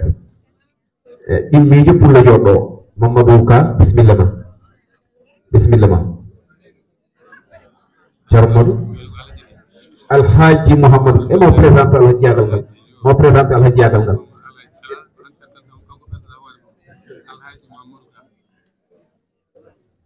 أعوذ بالله من الشيطان الرجيم بسم الله الرحمن الرحيم الحمد لله رب العالمين الرحمن الرحيم ملك يوم الدين إياك نعبد وإياك نستعين اهدنا الصراط المستقيم صراط الذين أنعمت عليهم غير المغضوب عليهم ولا الضالين اللهم صل على سيدنا محمد وعلى آله وأصحابه وأزواجه وذريته ومن تبعهم بإحسان إلى يوم الدين ورضي الله عن شيخنا وأستاذنا الإمام الكامل والقطب الثامن العارف الربان أبا العباس مولانا أحمد التجاني. أعزائي الكرام، حياكم الله جميعا، ابتم وطاب شعيكم ومنشاكم وتبوعتم من الجنة منزلا. نقول لكم السلام عليكم ورحمة الله وبركاته. ابتدع سلامي أهل بيت رسول صلى الله عليه وسلم، كما قال سيد المرسلين، كما قال تعالى في محكم التنزيل: إنما يريد الله ليذهب عنكم الرجس أهل البيت ويطهركم تطهيرا. bandiraɓe julɓe l'islamiyankoɓe, caggal yettude allah e julde annabi sallllahu alayhi wa sallam, jokkade e jokkorgal men ceero men seydi Cheikh Tidiane radiallahu taala anhu, fuɗɗorade salminandu galle annabi sallllahu alayhi wa sallam. eɗen calmina eɗen juuro ceerno men mo ganduɗa fofof men e kala kala men caggal allah e nelaɗo mum ko kanko, mo gonduɗa gila aɗa yaara e duuɓi jeeɗiɗi haa keɓɗa sinnul bulugh, ganduɗa ko woni neɗɗo mbaw gonɗa mo majjid o kala ko dañƴa caggal allah e nelaɗo mum ko kanko. on inna wiya ceerno Cheikh Ahmad Alhaji. min noon somi fotti mi wiya ceerno Cheikh Kardiatou Aliyu Salif. mbiɗa salmina ɓesngu Cheikh Oumarul Foutiyu. eɗen dañi heen waso mawngo, eɗen dañi heen geɗal manngal ngal Allah waɗani en. ɗo ɓe njooɗiɗen ƴiƴam ceerno Cheikh Oumarul Foutiyu meeɗa seerde men, kono hannde ko yenanede gonduɗen ƴiƴam ceerno Cheikh Oumarul Foutiyu nanɗo waldi emen, woni ceerno Nouru Tall. eɗen mbiya mo: ya habbaza nurun ata amman mada min qawmihi fi nuri, بدل من الأبدال من أخفده، بدل من الأبدال من أخفده، يأتي من القطب والأقطاب، كتب القضاء بأن جدك فائق شيخ عمر تال أنفس الأنفاس. إذن بيامو بسم الله مكو kono kadi en calminat giɗo men mo ganduɗa ko ñallam ɓaro men, jogginoɗo micro ina weltina en enen fof, ceerno men ceerno Mouhammad Ba. bonni tan ko baawo, kono kala ko ina timmina neɗɗo ina e makko. o weltini en, o haali enen e makko gondunoɗo ceero men seydi ceerno Cheikh eɗen janngida alqur'an, ko neɗɗo moƴƴo, ko neɗɗo timmuɗo, ko neɗɗo kadi baawɗo bindi haa ko ngannduɗa ko ɓuri ala. yo Allah yoɓmo moƴƴere. enen noon inchallahu taala eɗen gondiɗo e mo ngannduɗa yewtere Cheikh Oumarul Foutiyu so ari saɗa yewta saɗa jodde makko a waynoto, woni général Cheikh Oumarul Foutiyu. sa hokki isnu inchallahu taala jaaɗo haa wiya Cheikh Oumarul Foutiyu général, kono noon enen ne inchallahu taala ɓaade o sakkiti ceerno men seydi Cheikh Oumarul Foutiyu min halwar ila haramayni sarifayni. Cheikh Oumarul Foutiyu aɗa anndi ceerno Tokara o haalni hen Cheikh Oumarul Foutiyu, o haali fofof Cheikh Oumarul Foutiyu. joni noon ko haali ko ɗum ina luggiɗi seeɗa, mi sarhina ko haali ko: min halwar ila haramayni sharifayni.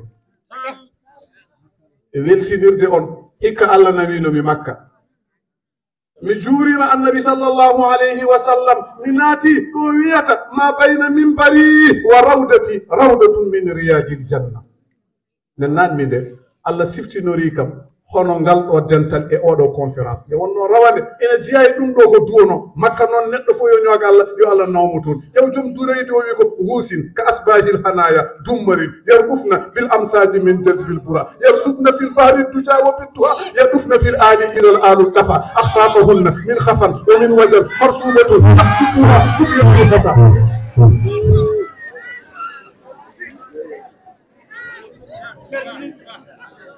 yow ceerno Ba Makka Allah ne waɗi toon sa naati sa yi suudu ndu tan hatta ida kamalaha la yamliku dam al ayna min summa ɗaafa won sana mustasliman summa jaa al marwatayni wa sana fa awjaba al hajja wa sana حرم الله ناره شيخ مالي بكتا دم بدني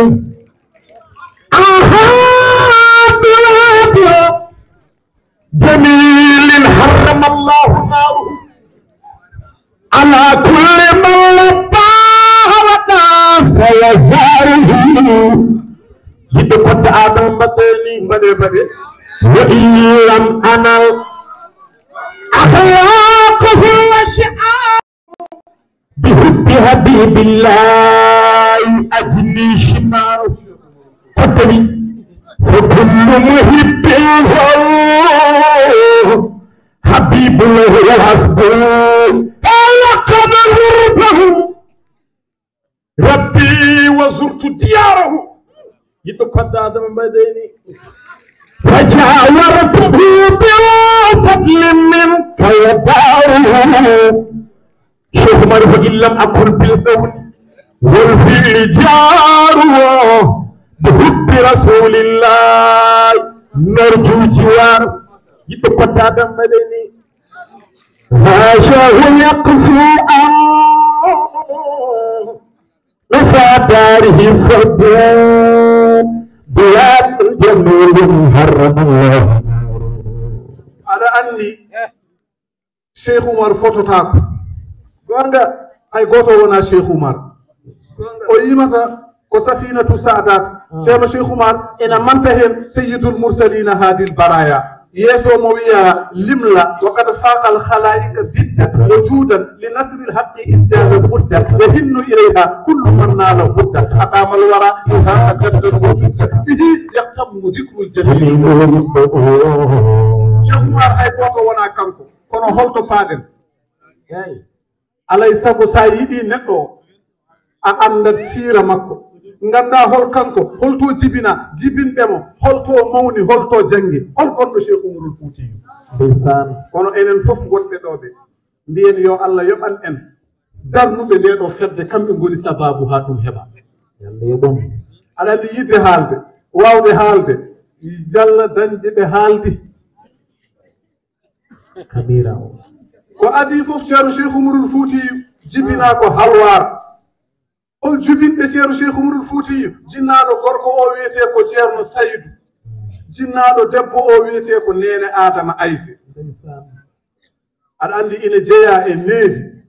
saɗa haala neɗɗo o ene jeeya e gandal saɗa haala kaala to mbotu ngu dasa mi wima hande so jamma o jaɓi ko min halwar ila haramayni sarifayni Cheikh Oumarul Foutiyou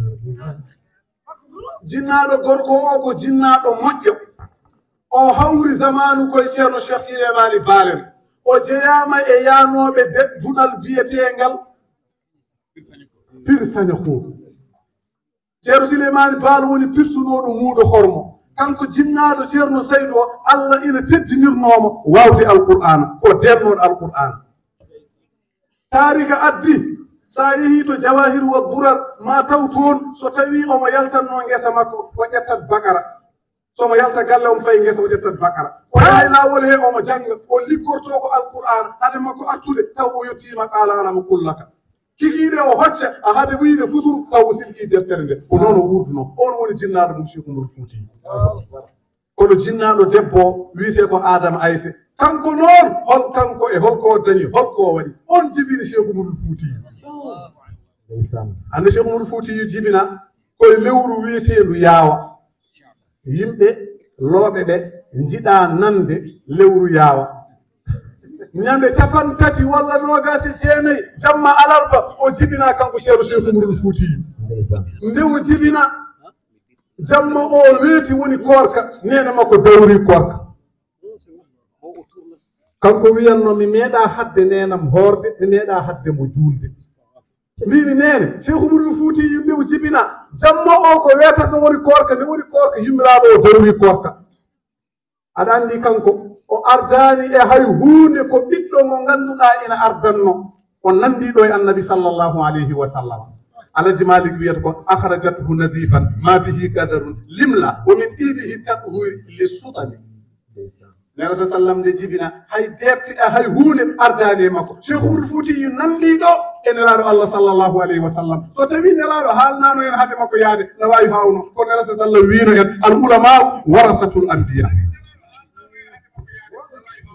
on sahaa kanko ceerno Cheikh Oumarul Fouti nde o jibina yumma ko dawri korka hay huunde ko ngannduɗaa ene wiye ƴiƴam ɓesgu en tampinaanimo waasde hoorde kono ceerno holko janngaten ɓiɗɗo so jibinaama ƴiƴam kono wona e debbo no foti lebbi balɗe capanɗe jeegom ko ɓuri heewde ko ɓuri famɗude ko alaa dottoode walaw fii yewmil wilada ceerno Cheikh Oumarul Fouti Allah teddinirimo ngal ɗo teddungal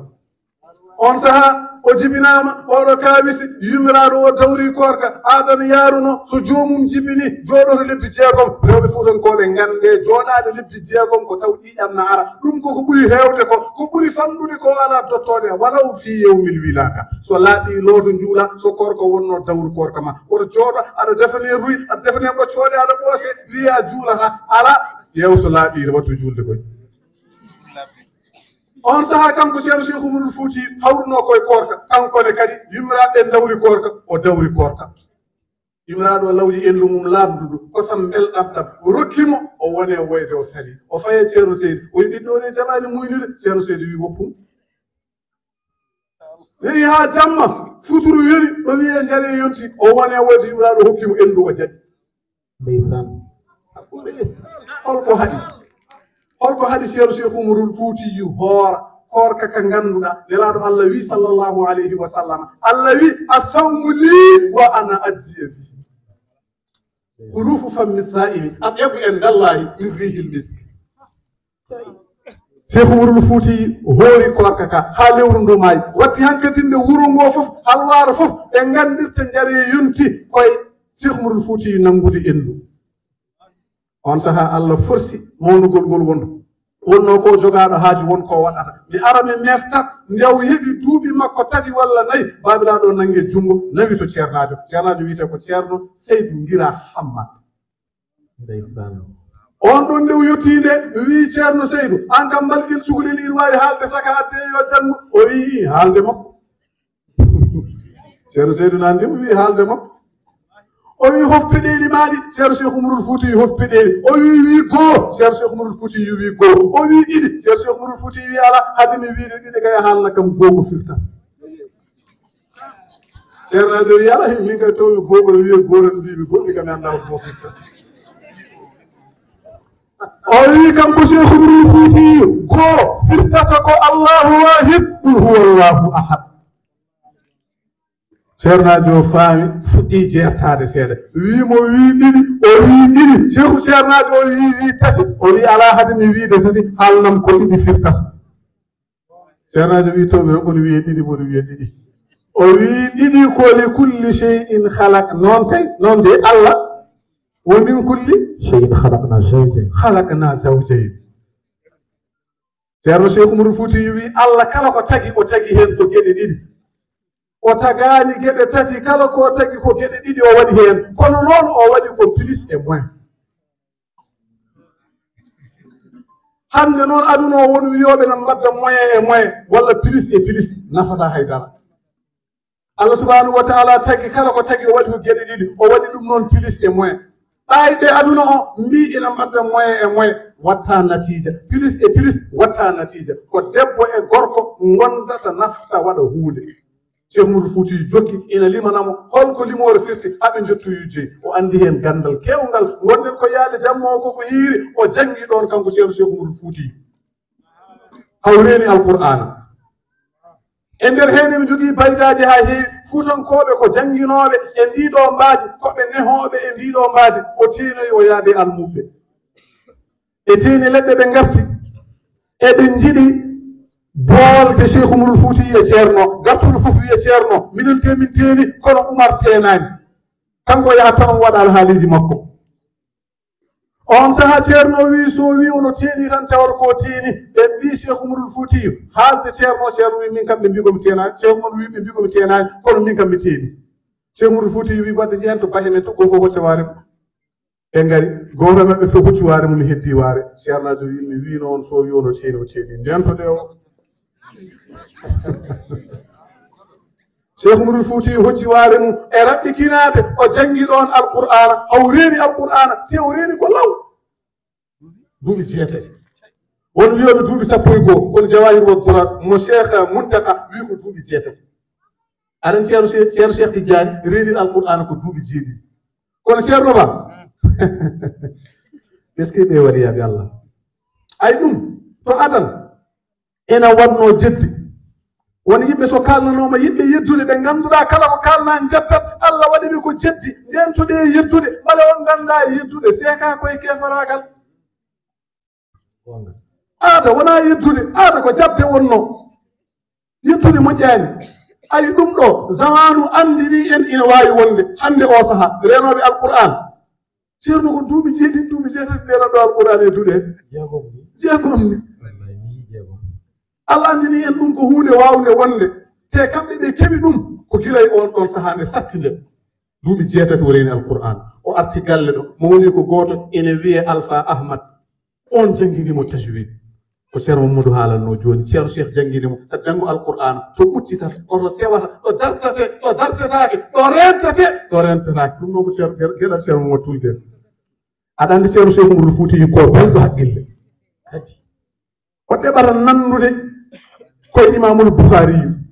imamul boukhari kañum ko belnoɗo haqqille somo jangganno alqur'ana walla omo jangga deftere fodde makko e welde haqqille o hippat hen passeport haqqille o ceerno way kono caméra ni way kono ceerno cheikh moutou aɗani caméra sa yiɗa film ma tan woɗɗo wanni sa darima darmu tan filmete on ɗon cheikh umarul fouti ɓeɗone kadi ndeysan ko noon mbayi o gorko kañumne ko belɗo haqqille ceerno cheikh allah hokki ɗum almuɓe welɓe haqqillaji mamma tulde en ceerno ba ndongo en ceerno babba aƴen ena waɗa beddu en waɗa almuɓe ganduɗa ko welɓe haqqillaji cheikh umarul fouti yino ko noon wano belɗo haqqille o gasɗi alqur'ana omo yaara duuɓi jeete o arti mawnuɗaɗe e jangguinimo e raɓɓikinade e duuɓi makko 24 taw o gasɗi kala kono jangge ha laaɗi bindol kay umorol ngol funnaki ene fayi hirnaki duuɓi 24 taw o gasni ha laaɗi kala kono jangge ceerno cheikh umarul fouti waɗi noon ma en gartoy e nder haala he jinnaɗo debbo ma en gartoy e nder haala haali he aɗani cheikh umarul fouti kanko ko ibnu achir ko ɓi sappo ɓiijo yum makko e bam makko no joguino ɓiɓɓe jeenayo kanko watti sappo ɗum waɗi ñama kala hen ɓe ene mbiyamo kodda adama aysi eliman siré samba ali dembo bokko tar on saaha kanko ceerno cheikh umarul fouti hankatinde o naatani noon ɗanngal yidde ummade ɗon yaade makkatal mukarram o hajjoya omo jogii kadi toon rendez-vous mawɗo holno fottoyde toon sharif mo abdoul ghali kono noon ɗanngal ngal ko heewi kewi heen aɗa anndi ceerno cheikh umarul fouti o hawnori ko alam o fof gollodiri annduɓe laamɓe miskineɓe allah rewɓe worɓe fof o gollodiri ɗo e aduna he ɗo e nder sénégal mbiyannoon o gollodiri ɗo ko wayno tafsir mbabba jahuma en ala fof neɗɗo mawɗo mo gollodirani ɗo nde o yahata nde ko adi wadde ene wiye karama ɗum ko so nokku men nigéria galle musidɗo goto laamɗo taw kadi ko laamɗo ganɗo waliyu allah ene wiye ahmad bello kanko ceerno cheikh umarul fouti ndew ari omo ummi ga omo yaha o waɗi traversé hankadinde sénégal mali burkina bene hawo yettoyi nigéria omo jogori faade noon makkatal mukarram o yettima galle mo ganduɗa ko sokoto woni on ko laamɗo kadi ko waliyu allah o naati galle o allah humpiti laamɗo o waliyu allah o koko woni e cheikh oumar ko allah humpiti cheikh oumar o laamɗo allah no teddiniɗo mo wali yagal nde o naati pale o tan laamɗo ummi kanko cheikh oumar ɓe gone yaadude to alamul wi eɓe jaha dow eɓe jaha haw kanko o natti wawde darade koyɗe ɗe natti wawde darade leydi o yettata ko dow kanko rutti o jooɗi ɓiyi ko goto gorko wimo baaba min ko jibinami ko mi meeɗa yiide pale ma o neɗɗo no naata ɗo gummoɗa kono oɗo ɓalejo naati ɗo a ummima holko waɗi noon o wi sa yiino ko jiimi e makko ko a ummoto sabu ndew arat Allah holli kam e makko waliyagal mangal gummini lil ƴeewnini makko hol tollir min jaadi dow jaami ha nattumi wawde yaade gartumi jooɗimi ɗum woni ko jiiɗa jooɗimi danimi e makko ko on saha kanko lamɗo o yewtide Cheikh Oumar o weltani Cheikh Oumar o yiɗi Cheikh Oumar o ɗaɓɓiti e Cheikh Oumarul Fouti yoɓe jillodir to banggue tewgal aɗa andi daali wiyata ko wa ida turidu wala a qawmin bi asmahil ahmadi sa ari e nder nokku a tawi yimɓe mawɓe no gonɗon aɗa yiɗi jillodirde maɓɓe laawol ɓurgol yawde ko dewgal Cheikh Oumarul Fouti wimo mi jaɓi ko mbiɗa ko kono wona e ngol ɗo laawol hani artoya Allah humpiti waɗi Allah o Cheikh Oumar ma ya arta kono haade makko artude min tawata komi yeehi tawata ko maayi o haalan ɗum ɓiyi ko o so arti wat feere jillodire nde makko Cheikh Oumarul Fouti ɓenni omona yayi ɗanngal he aw yettoyi nokku biyeteɗo Misra nokku o wiyete ko Égypte on saha Égypte sa naati ko jogorɗo ɓennude sa naati Égypte a yaltata Égypte so wona daña garanti mo ina yamirma ya yaltu won ɗon ko lamɗo goto wiye Mouhamadoul Maghribi on saha kanko Cheikh Oumarul Fouti ndew naati nde wonko yi eɓe bindi e naatirgol wuro he kala ɗo nokku maɓɓe mawɗo wonɗi eɓe bindi heen misluka alfun kala ko gadduɗa hono ma en ujunere nan ɗo aɗa andi jolfuɓe ne mbiyata ɗum nene anda lo waydi jaay sammorom junnigi fi Cheikh Oumarul Fouti wi illa Oumar mislu ko alfu ceroba mbiɗa yiɗi toppitade caméra o kono min wawa darade illa Oumar eɗen bindi e dow université maɓɓe mawɗo Al Azhar eɗen bindi e daɓe wuro he fof mislu ko alfun kala ko gadduɗa hono ma en ujunere nan ɗo aɗa andi Misra ko nokku gandal ko nokku ɓoyɗo ɓoyduɗo e tarih kala ko gadduɗa hono ma en ujunere nan ɗo ceerno Cheikh Oumarul Fouti ƴewde ɓe bindat ɗum ɗo so tawi mi rokkete exemple o saaha joni ko jomumen jaa ha ko fotata e porlo lampoto binda toon mislu ko alfu Cheikh Oumarul Fouti to dawiɗo o meeɗa haalde ɗeɗo geɗe ɗiɗi so wona e nokkuji ɗiɗi mislu ko alfu o meeɗa wiide illa Oumar so wona oɗo nokku gongol ngol o wiyama ceernajo goto no jangguinanno tumterde maqama omo jangguina o ari aya Qur'ana mo Allah wiyata kullu nafsin za'iqatul mawt Cheikh Oumarul Fouti wi illa Oumar nan kaala ka noon mayde kay ko mayo sabu ko Allah haali firtotako kono noon hay goto kam juulatamo hay goto timata e kabri makko hayatun bila o ngol ɗo laawol wi illa Oumar o wiiti illa Oumar ko Égypte ɓeɗon kañumen bindi ko mislu ko alfun kanko omo jogii sirru yadi Cheikh Oumarul Fouti ɗum nana e galle maɓɓe to dari o ƴewani seel o ŋabbani ko ni o waɗi ceerno Mamadou illa Oumar hankadinde noon alhaali o mawni nder Égypte feɗendu o windi heen ha yetti illa Oumaru o suwani o ƴewani Ankara tene kadi ko ina goowi o ŋabbani o ƴewani seel ko sirrullani o waɗi illa tan aɗa andi no pamirta ka haala yettoɗa joni tan gese dungari jawɗo naɓe mbayi yodde aƴaɓɓe yottaɓe ni mbiyaɗa waɗa gese maɓɓe gonɗo ɗo ɗe projet aɗa andi kam yimɓe wuuro ɓe garat ɓe garat joni Égypte fotini o waɗi ɗum haala ka ummi enen ndi won koɗo dañƴen koɗo mawɗo naati wuro ngo ko mbinoɗen mislu ko alfun o waɗi dow o ƴewani seel ko ɗo ɓe gaɗi hawna ɗo windi toon illa Oumar o fayi galle lamɗo mi winoma saɗa yalta Égypte alay sago daña garanti moɗo yaltinma Égypte o fayi galle lamɗo Mouhamadoul Kourdi o tawi Mouhamadoul Maghribi Cheikh Oumarul Fouti o wiɓe omo yiɗi natde omo jogui haaji e lamɗo ɓe mbi o natta o abbi caggal seeɗa wi assalamu aleykum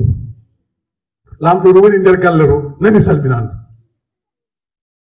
galle won udda ene woɗɗi fof ɓe hiɓɓa ƴeew kanko o salmini ga lamɗo o nani salminandu wiyanimo wa aleykum salam de wi ko malanta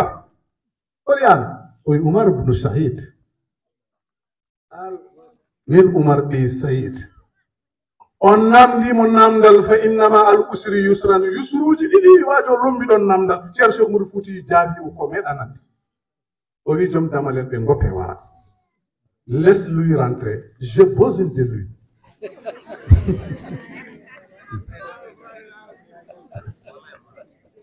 o wi ɗacco arab mboɗo jogue makko haaji ndeysan ceerno cheikh moudou fouti yu naati kanko e neɗɗagal ngal timmal ngal jamala o hay ko gonɗo e makko o sa yimo a yiɗanmo sa jillodiri e makko ɓeydoɗa darmitade e makko cheikh sidaji malik ina yima ɗum e nelaɗo allah sallllahu alayhi wa sallam oman ra'ahu mufajatan yahabuhu bihi amma mo khaliduhu fa zaidu rahami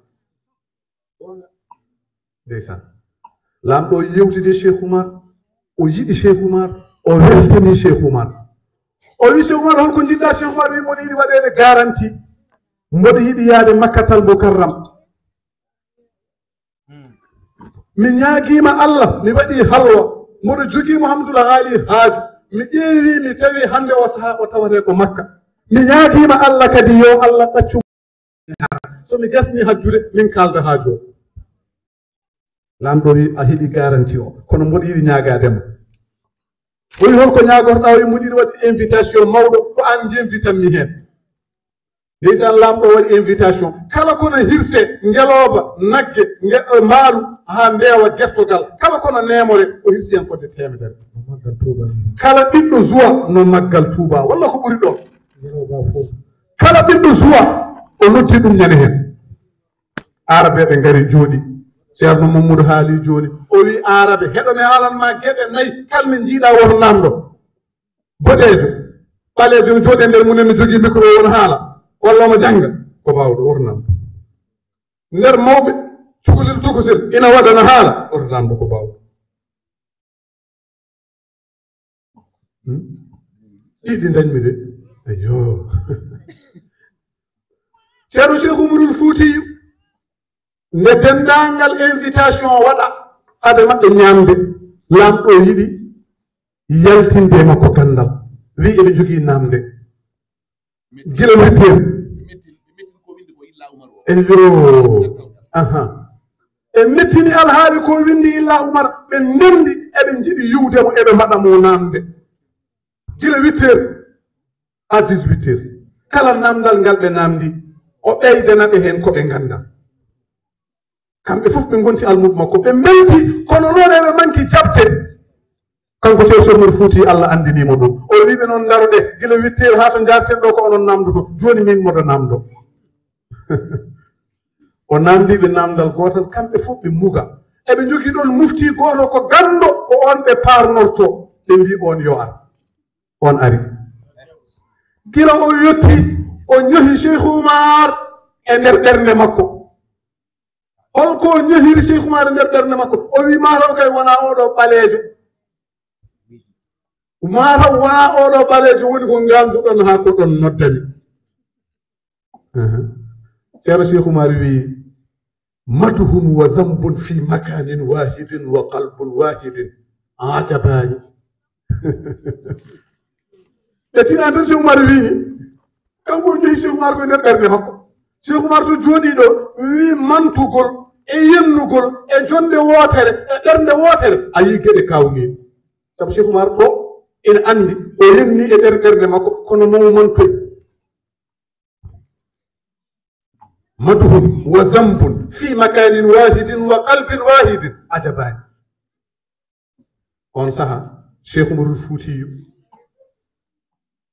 namdimo o ronki jabade o namdi cheikh oumarul fouti jaabimo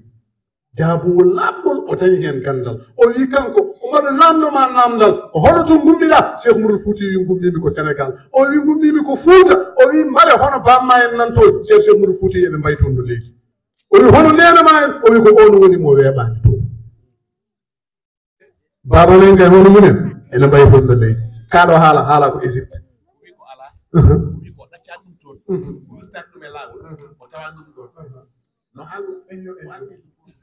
o wi kanko général ceerno Cheikh Oumarul Foutiyou jaabi ko ɓaccani ɗum toon hono nena makko en o tawani ɗum ɗo o wirtaki e laawol aɗa andi ko waɗi noon debbo o ko debbo laɗif newiɗo ko wonɗo e worɓe ko ɓuri hewde ko waɗde galleji eɓe gandi wondude e debbo newiɗo holko waɗata apporté goto tubakoɓe mbi chaque derrière grand homme y a un grand dame kala gorko pirtuɗo hunde Allah waddimo e debbo moƴƴo nelaɗo Allah wi sallllahu alayhi wa sallam adduniya mata'un wa hayru mata'u dunia almar'atu salih aduna ko bagage ɓurɗo moƴƴude aduna ko debbo moƴƴo o debbo ko Allah moƴƴinnomo aɗa andi ceerno Cheikh Oumarul Foutiyou waɗi saaha goto bammakko ceerno Saydou dañino sohnajo goɗɗo o jogino ko cuuɗi ɗiɗi hen suudu woturu ko hen ɓe koɗi wondu ndu ko baali goni hen o yamiri sohna Adama Aysa yo fittu suudu baali ndu koɓe dañoɓe koɗo koɗo o noon ko sohnajo makko sohnajo on andi koɗo o ko sohnajo makko on fitti ndun ɗon suudu ha laaɓi ndu baali ndu wonno o yaltini bagage makko to honno to ha laaɓi o arti ɗon o wi koɗo o omo bismo ɗum to suudu makko to ceerno Seydou ari tawi o waɗi noon wi Adama an ken mbinomami ko ya fittu an keɓa ɗo kanko koɗo o so ari o heɓa suudu baali ndu wonno o wi ala ɓaade ko koɗo nelaɗo Allah wi sallllahu alayhi wa sallam man kana yumin billahi wal yawmil akhir fal yukrim dayfahu ɓaade ko koɗo mbiɗe teddinamo yo hoɗi hen mi weltinirma ɗum kadi ceerno Seydou ndaarimo wimo Adama Aysa yo Allah waɗama barke ay Allah waɗi barke o dañi Cheikh Oumarul Foutiyou ɗum waɗi ko Cheikh Oumarul Foutiyou jaabi to wajiɓe mi ɗaccani toon hono nenam hono makko kadi ndeysan ala ɗo mi tawani ɗum e laawol he lamɗo o welti itti jawdi ha heewi o rokkimo o wi wona ɗum woni haaju o jinmi ko dokka kam garanti mboɗo jogui haaju Sérif Mamadou Ghali o ɓenni o fayi Makkatal Mukarram tan Makka noon no weeli ceerno yo Allah nawon Makka on ko Makka weeli tamroje o Makka no weeli min ñamde wartani o ɓenni omono yaha kanko nelaɗo Allah kanko Cheikh Oumarul Foutiyou haw yetti Madinatul Munawwar haw yetti Makkatal Mukarram o tawi ɗon Sharif Mouhamadoul Ghali o hacci haw gasɗi to wiite maqama Ibrahima Allah walli en darni ɗon koyɗe ma ɗeɗo ɗe biismillahi e duuɗi seeɗen ɗe en darni ɗon koyɗe ɗe te kadi en darnen koyɗe billahi wallahi tallahi wa kafa billahi shahidan en duwonima alam o fof en duwonima dendagal Fouta fof amin mbiyamine ceerno Cheikh Oumarul Foutiyou waɗi hajju mum ha gasli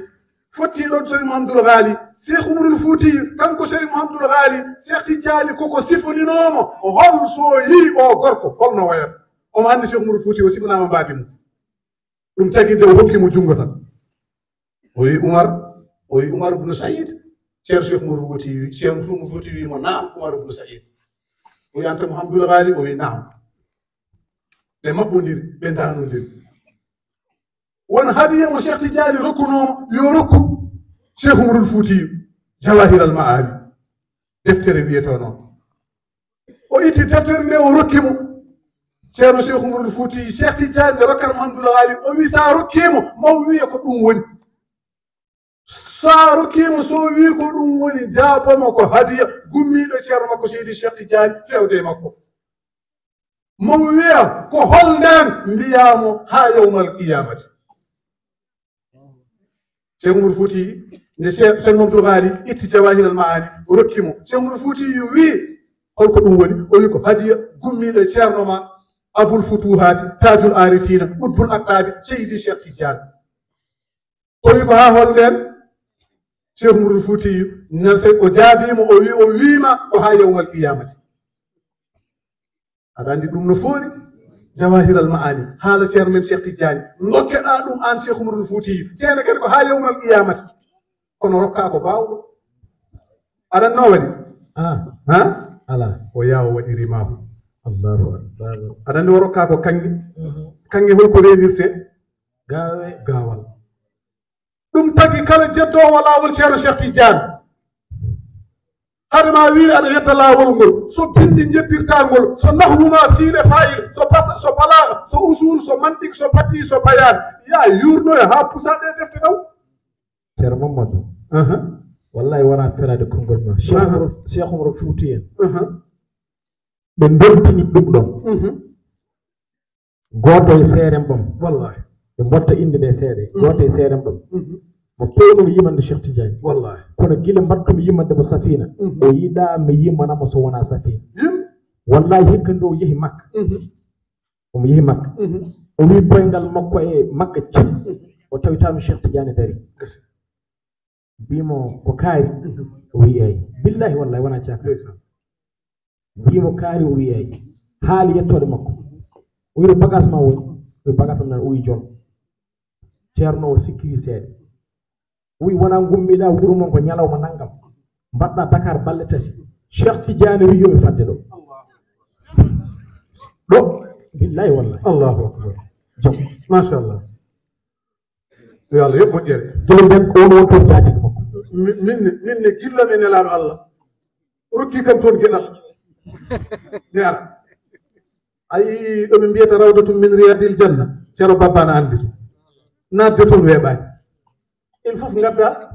kayit mo ene hollira gila an ara an ka jamiraɗo yana toon so ronki ɗum ɓe mbaɗi ko boleedu wotoru koye ndun boleedu tan ndewata aɗa wiya allahumma salli ala seydina mouhammad sa pari calmina seydina aboubacry sa pari calmina o amma ndertoɗo nelaɗo wiyata rawdatum min riyadil janna koma gadda dalilu mo ina nannuma toon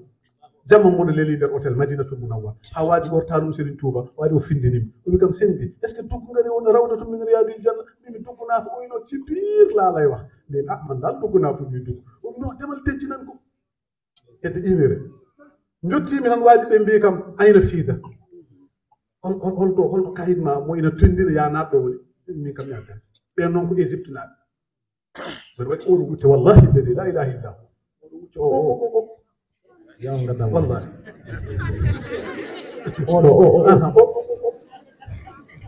ɓe mballi kam ceerno nanmi toon gaddude noon ɗum ɗo no wayi sattude ni e nadde toon dage tomin nanno toon wona toon ko ɗo woni alhaali o min ɗum noon o jilli e nelaɗo Allah sallllahu alayhi wa sallam ceeɗi machallah ndeysan yo Allah yoɓ moƴƴere amin ceerno général nanɗo eɗen nganndi ko jewtowo no kewmi wiide ni sa rokkama ɓoccode oto fasnat a waɗat omelette gofo suu heen nguru mum yo Allah hokku en taweede o sahaa mo wuuri yo Allah weltini en yo Allah hokku en yidde seeremɓe men emin ceeɗo seeɗa emin ceeɗo seeɗa emin nganndi o yiɗa kono koko yettii ɗon won huunde ɗo yettoto ko alay sago ceerno Cheikh Ahmad Alhaji eɗen nganndi enen fof o yiɗanima ina sawtina sawtuwol taw ko haala makko haalata kono koko yettoɗo ɗon sa janngini ceerno Mama Tulde a janngini Mama Ka ina alay sago haalama haale haalama haalete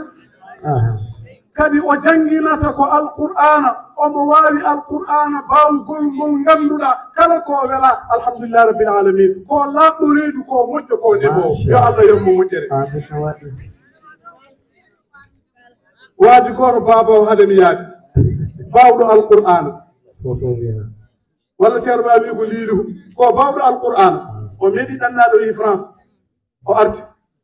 anan ni wonno mbawirta alqur'ana ko welma fof a waɗa deftere ɗe ala ko ala heen omo jogii sohnaɓe tatu andi fuurankoɓe no jogii aadaji sa ɗannima arti ɓe keewi wiide ko jeewowo jiwnuji goɗɗi mbiya ala to wayno rinoɗo joni noon kanko noon ko baɗɗo troisiéme femme ko toon o ɓuri yaade omo wawi alqur'ana o wi rewɓe goto moon fof yo ar adda dalilu e alqur'ana wonde koto mum jontaki wawi alqur'ana hano ceerno Mama Tulde mo ceer seydi janngino ndeysan debbo jeewo ari wi aɗa andi kay ko min sabu Allah wi wa sabiquna sabiqun ulaika al muqarrabun adiɓe ko ɓen goni de ɓallinaɓe debbo gorko wi so Allah de kam dalilu ma ko la debbo lembelo ari dari wi ala ko min sabu Allah wi hafizu ala salati wa salati lmusta o wi ndene julde ndenoron hen julde hakkuɗere wiyama ko takkusani wiyama ko tisubaru wiyama ko salatu noon ɓuuri sattude yaade o wi so Allah de kam ande kam dalilu ma ko dalilla moƴiɗi waloyɗo on ari on wiya yo to dalil on wi Allah wi wala l'akhiratu khayrun laka min al-ula oyi woɗo o moƴƴi feere kono ma faam assalamu aleykum wa rahmatullahi wa barakatuh jarama o soson machallah a jarama bismillah قول النبي صلى الله عليه وسلم هاي تبي تفتح جمعنا هاي هذا بنا تنزلنا إن شاء الله بسم الله جارانسي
machallah a jarama terama betti on feewi machallah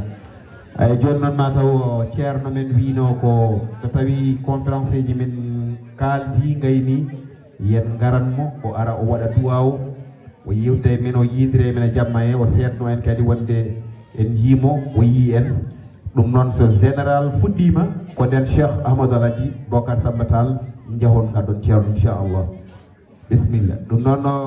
général arde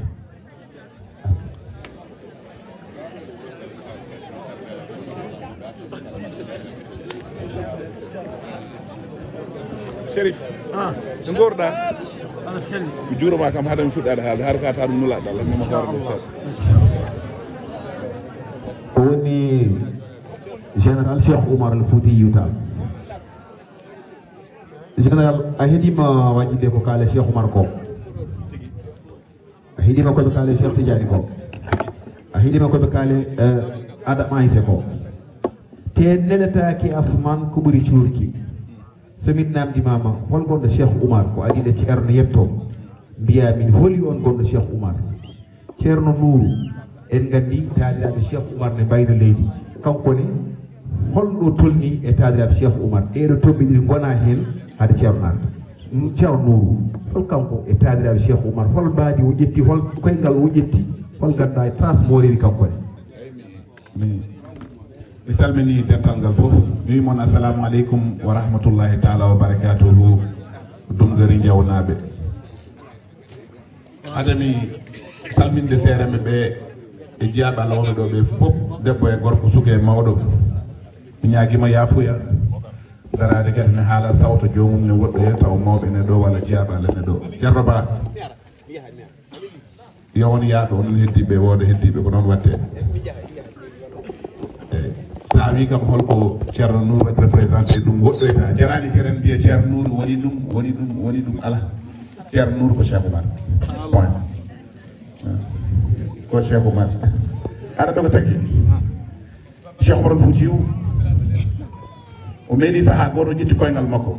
o ɓorti paɗa makko o fawe leydi o yaɓɓi ɓiɓɓe ɓe fof no jooɗi amadou kabiru woni afo o madina sohko fatimata madina woni afo bien sûr kanke amadou kindirani feewi nasiru cheikh oumar leli ɗum ndaro woni kodda o fawi koyngal makko keɓe capanɗe nogas e joyi ɓiɓɓe worɓe fof ko waɗiyaɓe al arif billahi o fawi koyngal makko o teggiti o yonji ngo felo ɓe mbi eyi o watti kadi koyngal makko o fawi o yonji ɓe mbi eyi o yono gandi ko ɗum waɗi ɓe mbi ala o wi ngoɗo felo ko felo nulaɗo Allah sallllahu alayhi wa sallam ngoɗo felo ko felo cheikh tidiane jaɓɓuɗe ngoɗo felo fof ne mbanmi ni fof feewi mo waɗani ɗum yowmal qiyamata koto min jiidir ceerno nour koye felo ngoɗono yabɓi ɗum waɗi kam wiide ko cheikh oumar taw e cheikh oumar mayani mbiɗo maayi fof juumat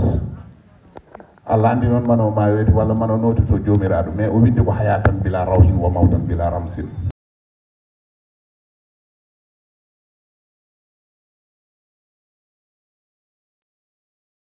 salmini dental ngal fof ceerno nour cheikh oumar mutagaɗa ha cheikh oumar al foutiyou yo Allah yomo moƴƴere wuro ngo fof wimo bisimilla min e hooram mi wiyanmo bisimilla kanko noon foti bismade yimɓe sabu kanko woni cheikh oumar kono rawane mi ari ɗo teddugal jimi ɗo ɓamtare jimi ɗo moƴƴere jimi ɗo organisation parfaite jimi ɗo chapeau e Dungari jawnaɓe félicitation kadi guila rawane ha joni hande kadi ɓeydima min laaɓano onon jiiɗi Oumar Foutanké félicitation an ko kalɗa ko an ceerno Mamadou a mefti hen seeɗa fof wawa hejjude hen kono a mefti kadi ko meftuɗa ko kadi ne heeƴi haqqillaji yimɓeɓe ceernajo mo taw mene haala kadi cheikh oumar o mbo haalen cheikh tidiani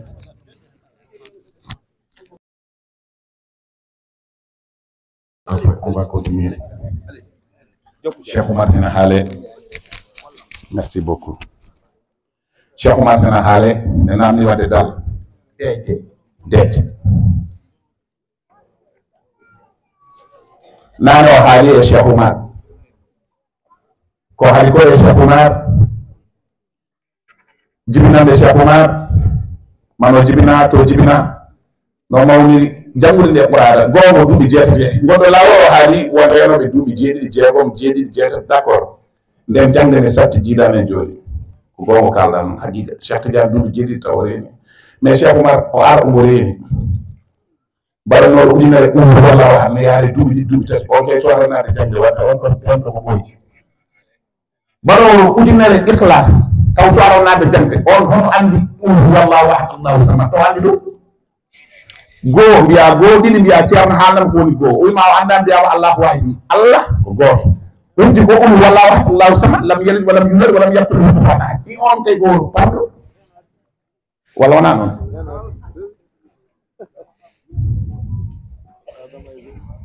hande mbeɗa welti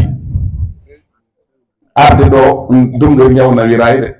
ceerno Nouro arde waalo ɗo wona ɗo en jii fof kono ɗo kam franchement yo Allah yo mon moƴƴere kadi on mbawi yettude Allah woni ko oɗo Chérif nanjo kalami ko haydara onon fof oɗon gandi ɗum lebbi jeegom lebbi jeeɗiɗi gona latte garta Dakar a fowtake hay ñalawma goto ƴetta oto ma dora ngara ha ɗo kadi mbara ɗo ɗum ko yidde ko mawnide on ko yidde on ko teddinde on ko andude oɗon jiɗi Cheikh Oumar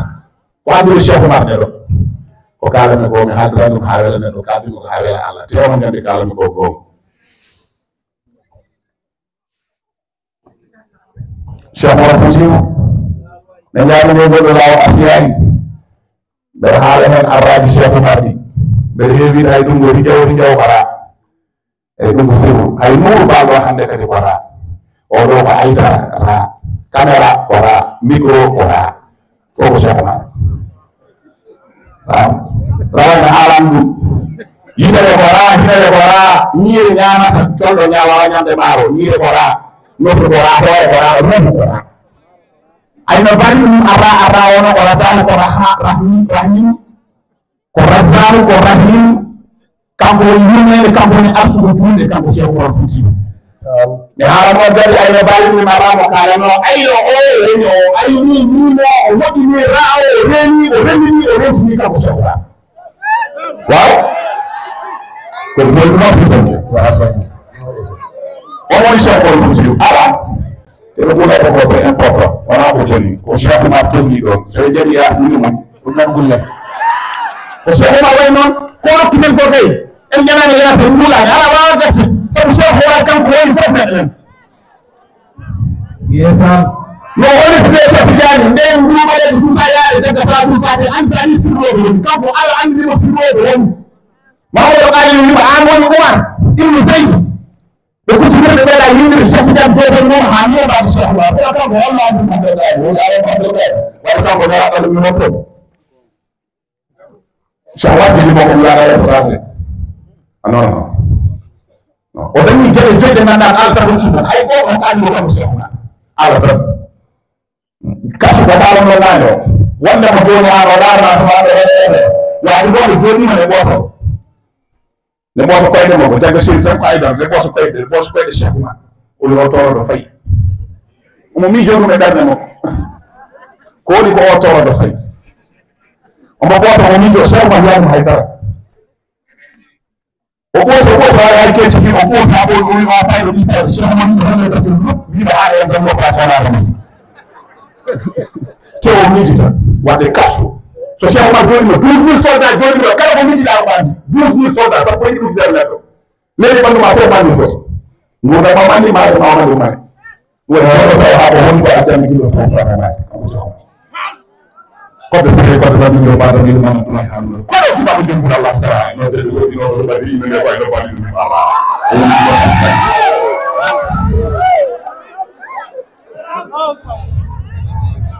Bang Nouro Cheikh Oumar Mountaga Cheikh Oumar ta Cheikh Oumar Nouro jibin Ceerno Seydou Nouro Tall Marodi le lion de la famille Momadien neɗo o Ceerno Nouro Cheikh Oumar Mountaga ɗa ha Cheikh Oumar Foutiyou waɗen ko jinnaɓe ko debbo hokkimo ko kanko Ceerno Nouro wiyamo e nder gole Cheikh Oumar Mountaga ɗa ha Cheikh Oumar Mountaga ɗa ha neyti gammu neyti yane e nder gole Ceerno Seydou hayɗo gaɗangal o jibin Ceerno Nouro inne ɗum Nouro ko Seydou Nouro Cheikh Oumar wimo o ko ɓiɓ babol ndinɗum ɗum Nouro mi yiɗa tadeɗe o tañtaki ha bata waɗoɗaɗa ko ndi Nouro Cheikh Oumar Mountaga ɗa ha dimgol ko tan kasu Cheikh Oumar jogirmi kasu ko noon Ceerno Nouro jogiri kasu hawli général o wiyoɗo andede koɗɗo Cheikh Oumar o wiyoɗo mattuɗo Cheikh Oumar o wiyoɗo nangam e nangam omo andi min fof on yello dem kasu ko jom gere ko wona haside taw Ceerno Cheikh Mamadou Gada ha Cheikh Mamadou Fouti gurbo neno ko ñaamo jiba wala jumuɗo min mi ñamata jiba fulankoɓe ñamata jiba kala pillo subaka no fof wiide yo Allah yoɓanmen Cheikh Oumar sa wiyanno ka hasida waw mi général mi noon janggo ha mbiya arab janggo e bindi ya sahal jaha Nigéria jaha min tumnamara jaha nakkatar mo kala ko tawi himto ñaari tur a wawa jangude ha potane Cheikh Oumar wi a wawa janggue jinnaɗo ma debbo ha fote so wonade way si la waaw kalen gongo ko Cheikh Oumar ko dokki Allah way mi ƴiyaano kufre ɓen ɓanndu ko wuli kono noon jaffoɗo ceerno ko ɗo arta ceerno senare enen fof enen fof mbaɗat saliti aw yetto tan min fof mbata mbaɗa goɗum inchallah aɗa ko ɗo natirta on jattat seeɗa tan so naati haw yettima après ɓuri fo atte place mum wasa wadde probléme mi sikkumata ko noon foti wati on jasseeɗa so ceerno naati so ari hay goto wasa faade e makko haade wontude goɗɗum so yettima haw jooɗima moni foof atte place mum on kiire dem e yo jiɗɗo sohna Adama Aïssa ko ni waɗata nde mbaɗɗon ni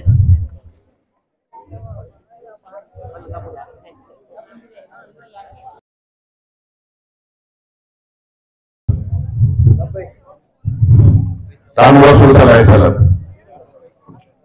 o ko Chérif ko Ceerno Nouro wonde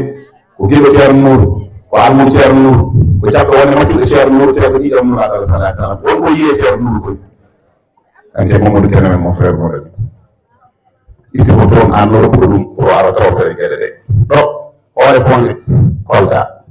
yo Allah yoɓe moƴƴere wiide ma e Ceerno Nouro ko googo minen min jaɓi min Ceerno Nouro yen kam waaw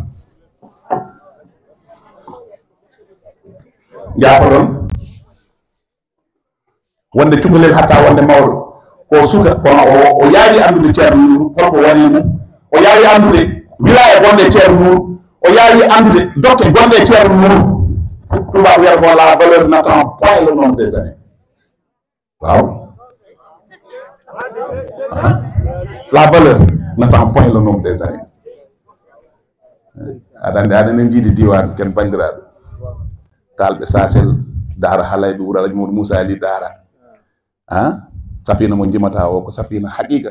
kadi ko safina mo ñoronkoɓe jimata ko ɗum joguiɗa en potti ko ɓoyani ko kanel mais ko jimantanno kam ko safina mbiɗa welti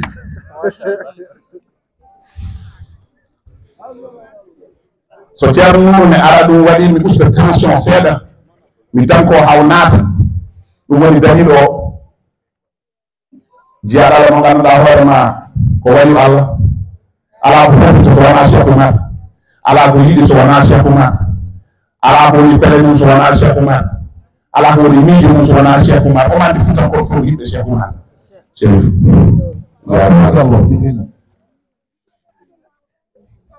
ɗum noon mbeɗa yiɗi so ara ɓe jangga safina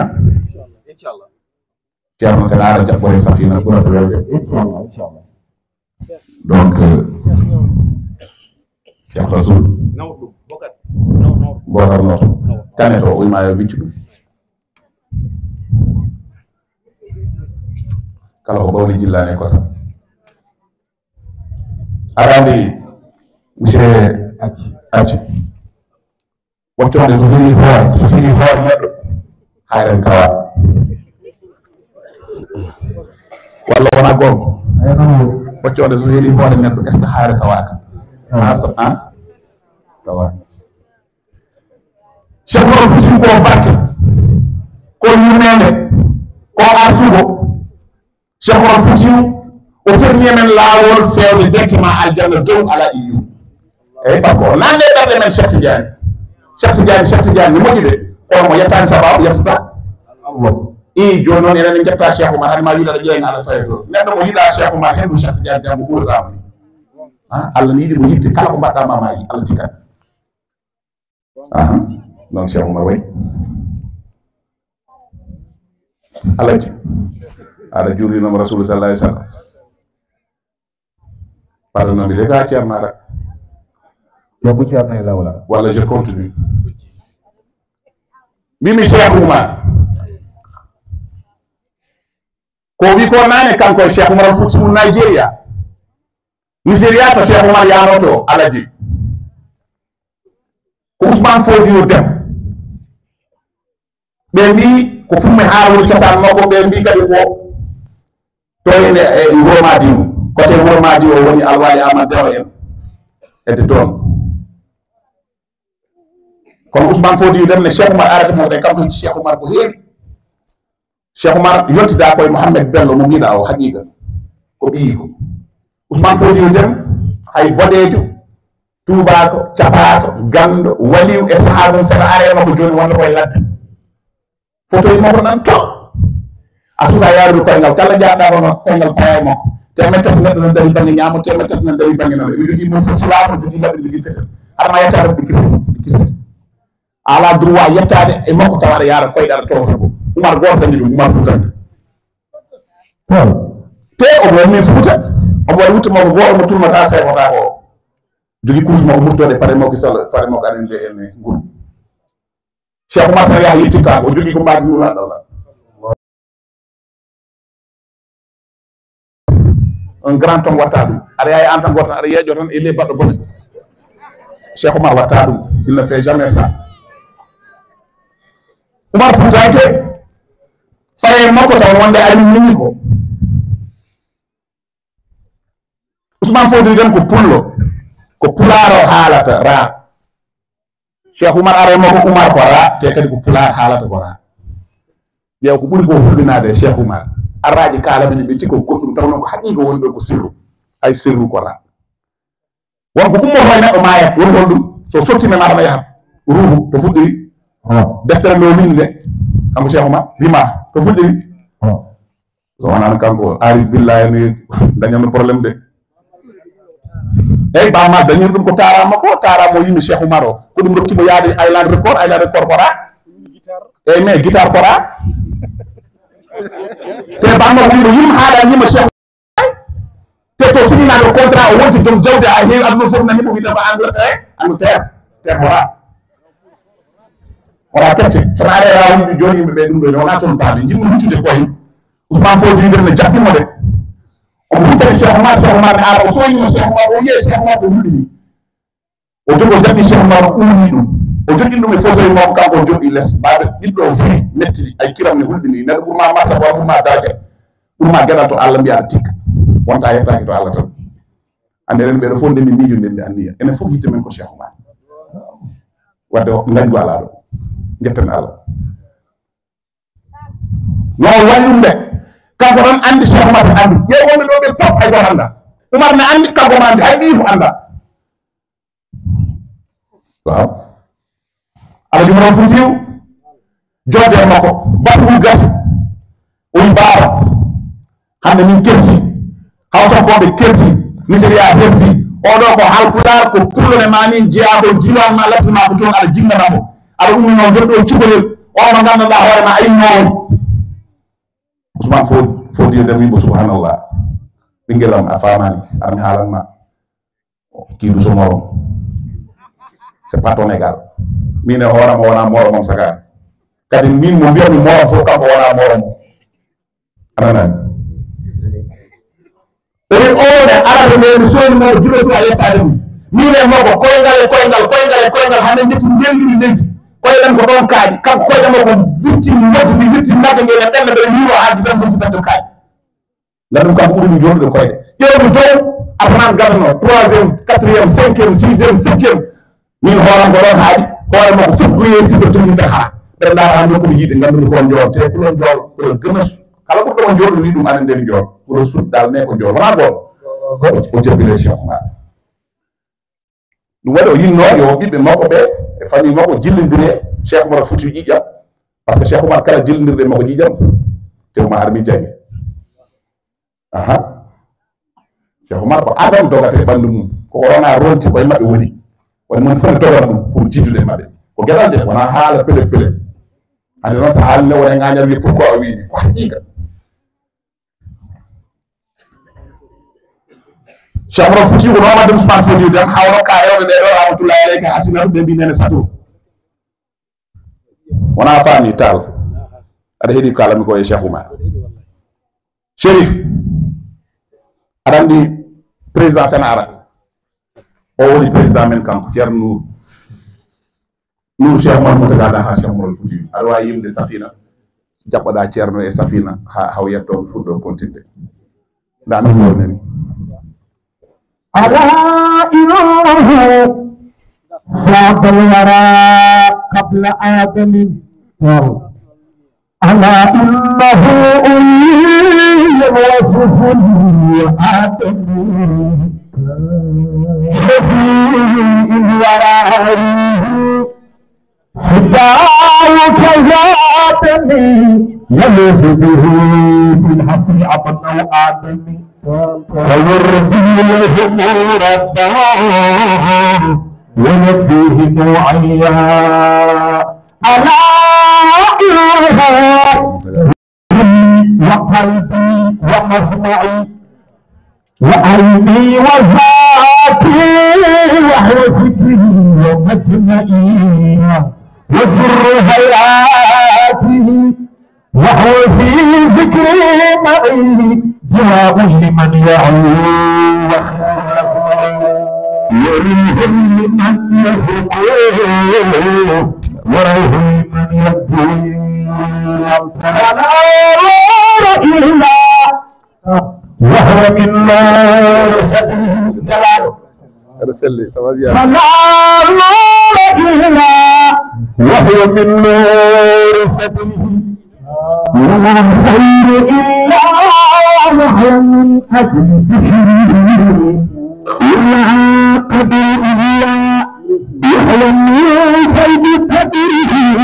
فلا كل به لا يكون بظهره وشمس بها أقوى من الآية الرمزية محمد رسول الله ربك تبيد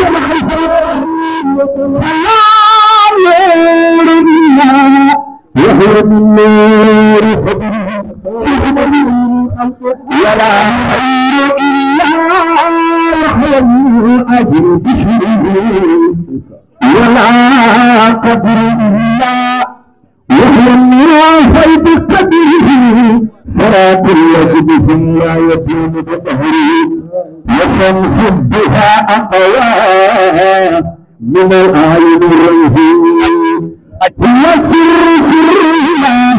في أرض بيته هو الزاهد السائل أهل هبته هو الغائب الزاهد من ركبته ودور رسول الله من غير خيبته تزيل ارتقاءه لا يطاق مع الجزء وتم خاطره رقاه بالهدى فصار به الدائر فيه رده شيخ مريم خالف إرفان فجاء منه شربه حباه بأسباب الفضائل ربه وكافي كما قد جاء في سورة الشرح وغاية اسمه حيثما كنت به شعبا وغاية اسمه حيثما كنت به أرتدي فعلي وحسبي وحبه وقمه بالأعياء فنحاه بالتهيئ حشى فيه أزراق الحبائب ربه وحسب كما قد جاء في سورة الفتح هدانا إلى كل مسلم قلبه مجاله قضائلها عبد الحبيب نحن بحمد الله حقا يحبه حشى فيه أزراق الحبائب ربه ولا خلق معه في نجم الكامل المجهول بصورة خير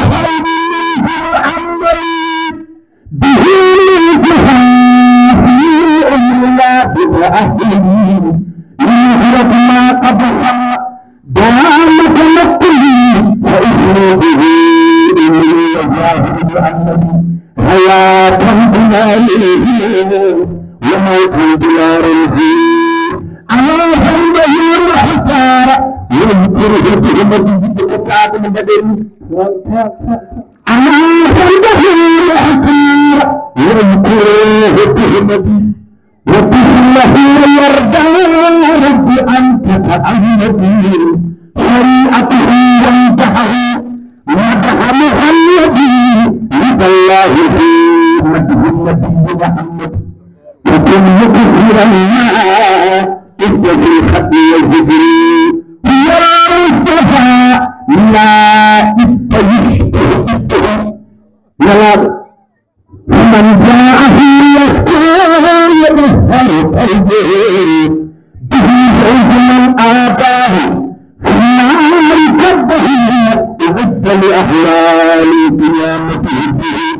وقدموا خليله نعلم محمد ديننا بأن الشيخ مرمدي ولا لبته من تهدي تنسبه شكرا الله لم يخلق سبيلا يبدأ عليه سلاما يؤدي أحبه عليه به وحسبك ما قد جاء في سورة شره بذكر رسول الله يزداد مهتدي بل يسأله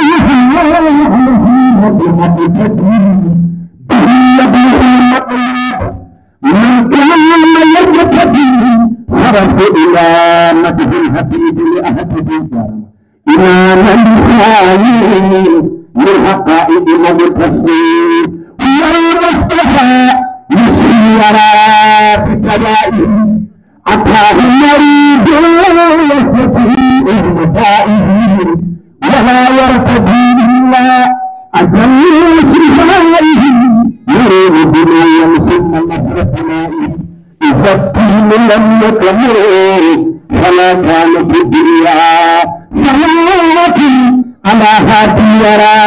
بخفائه سلام على من قال في دنيائه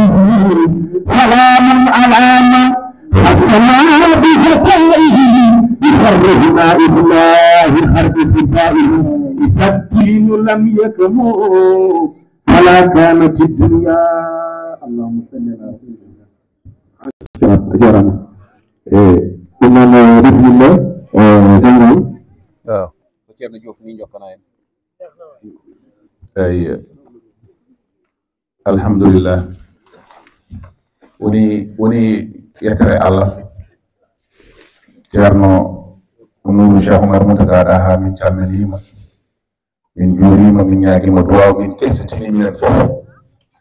so yimɓe kessitiri ɗo maaɗo fof ne gasa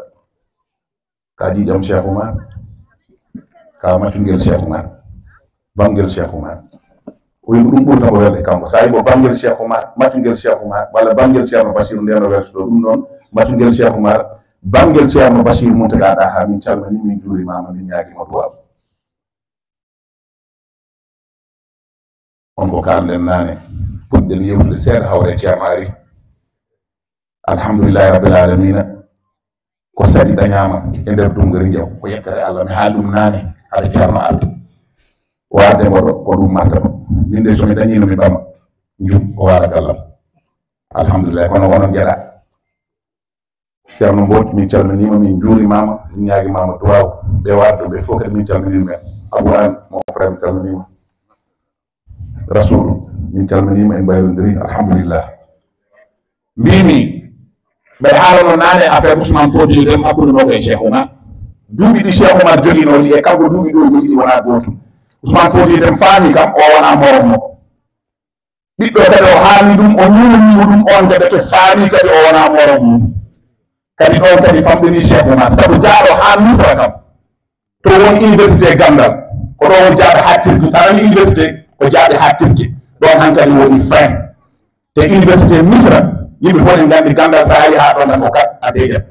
Cheikh Oumar ari heedi dow te ko goto ma ujunnaji yimɓe ko wino ko ujunere honomane ɗo ujunere daɗɗone ɗo ujunere de daɗɗane ɗo cheikh oumar wi illa umaru te ko noon woni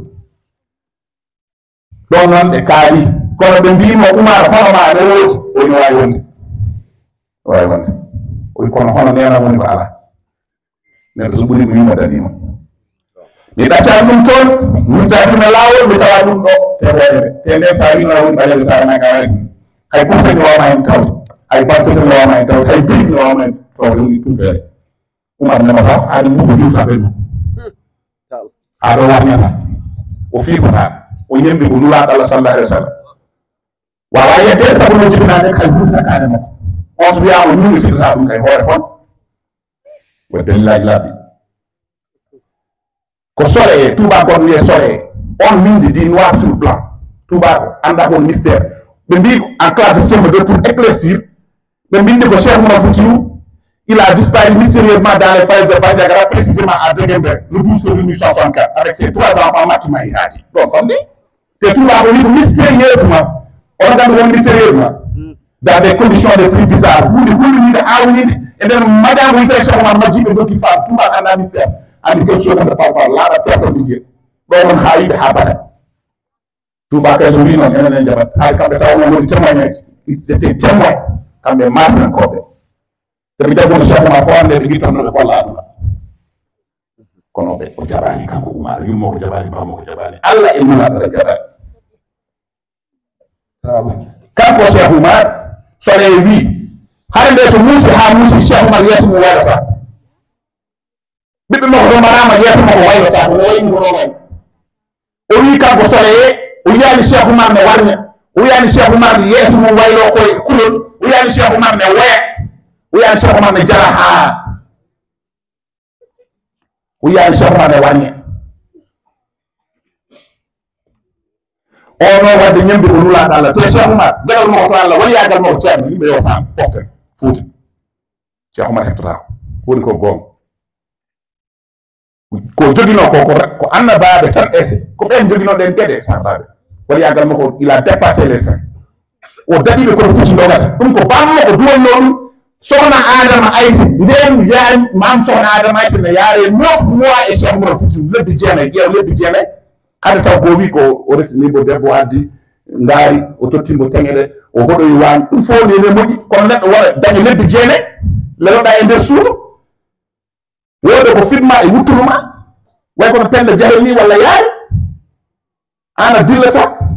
a haalata a ɓosotako a ummotako mbiya feere bodi so hande won rewɓe monanode wamina men so jiguimo ɗon joni so joom gaɗa so ummi hawre koye faɗo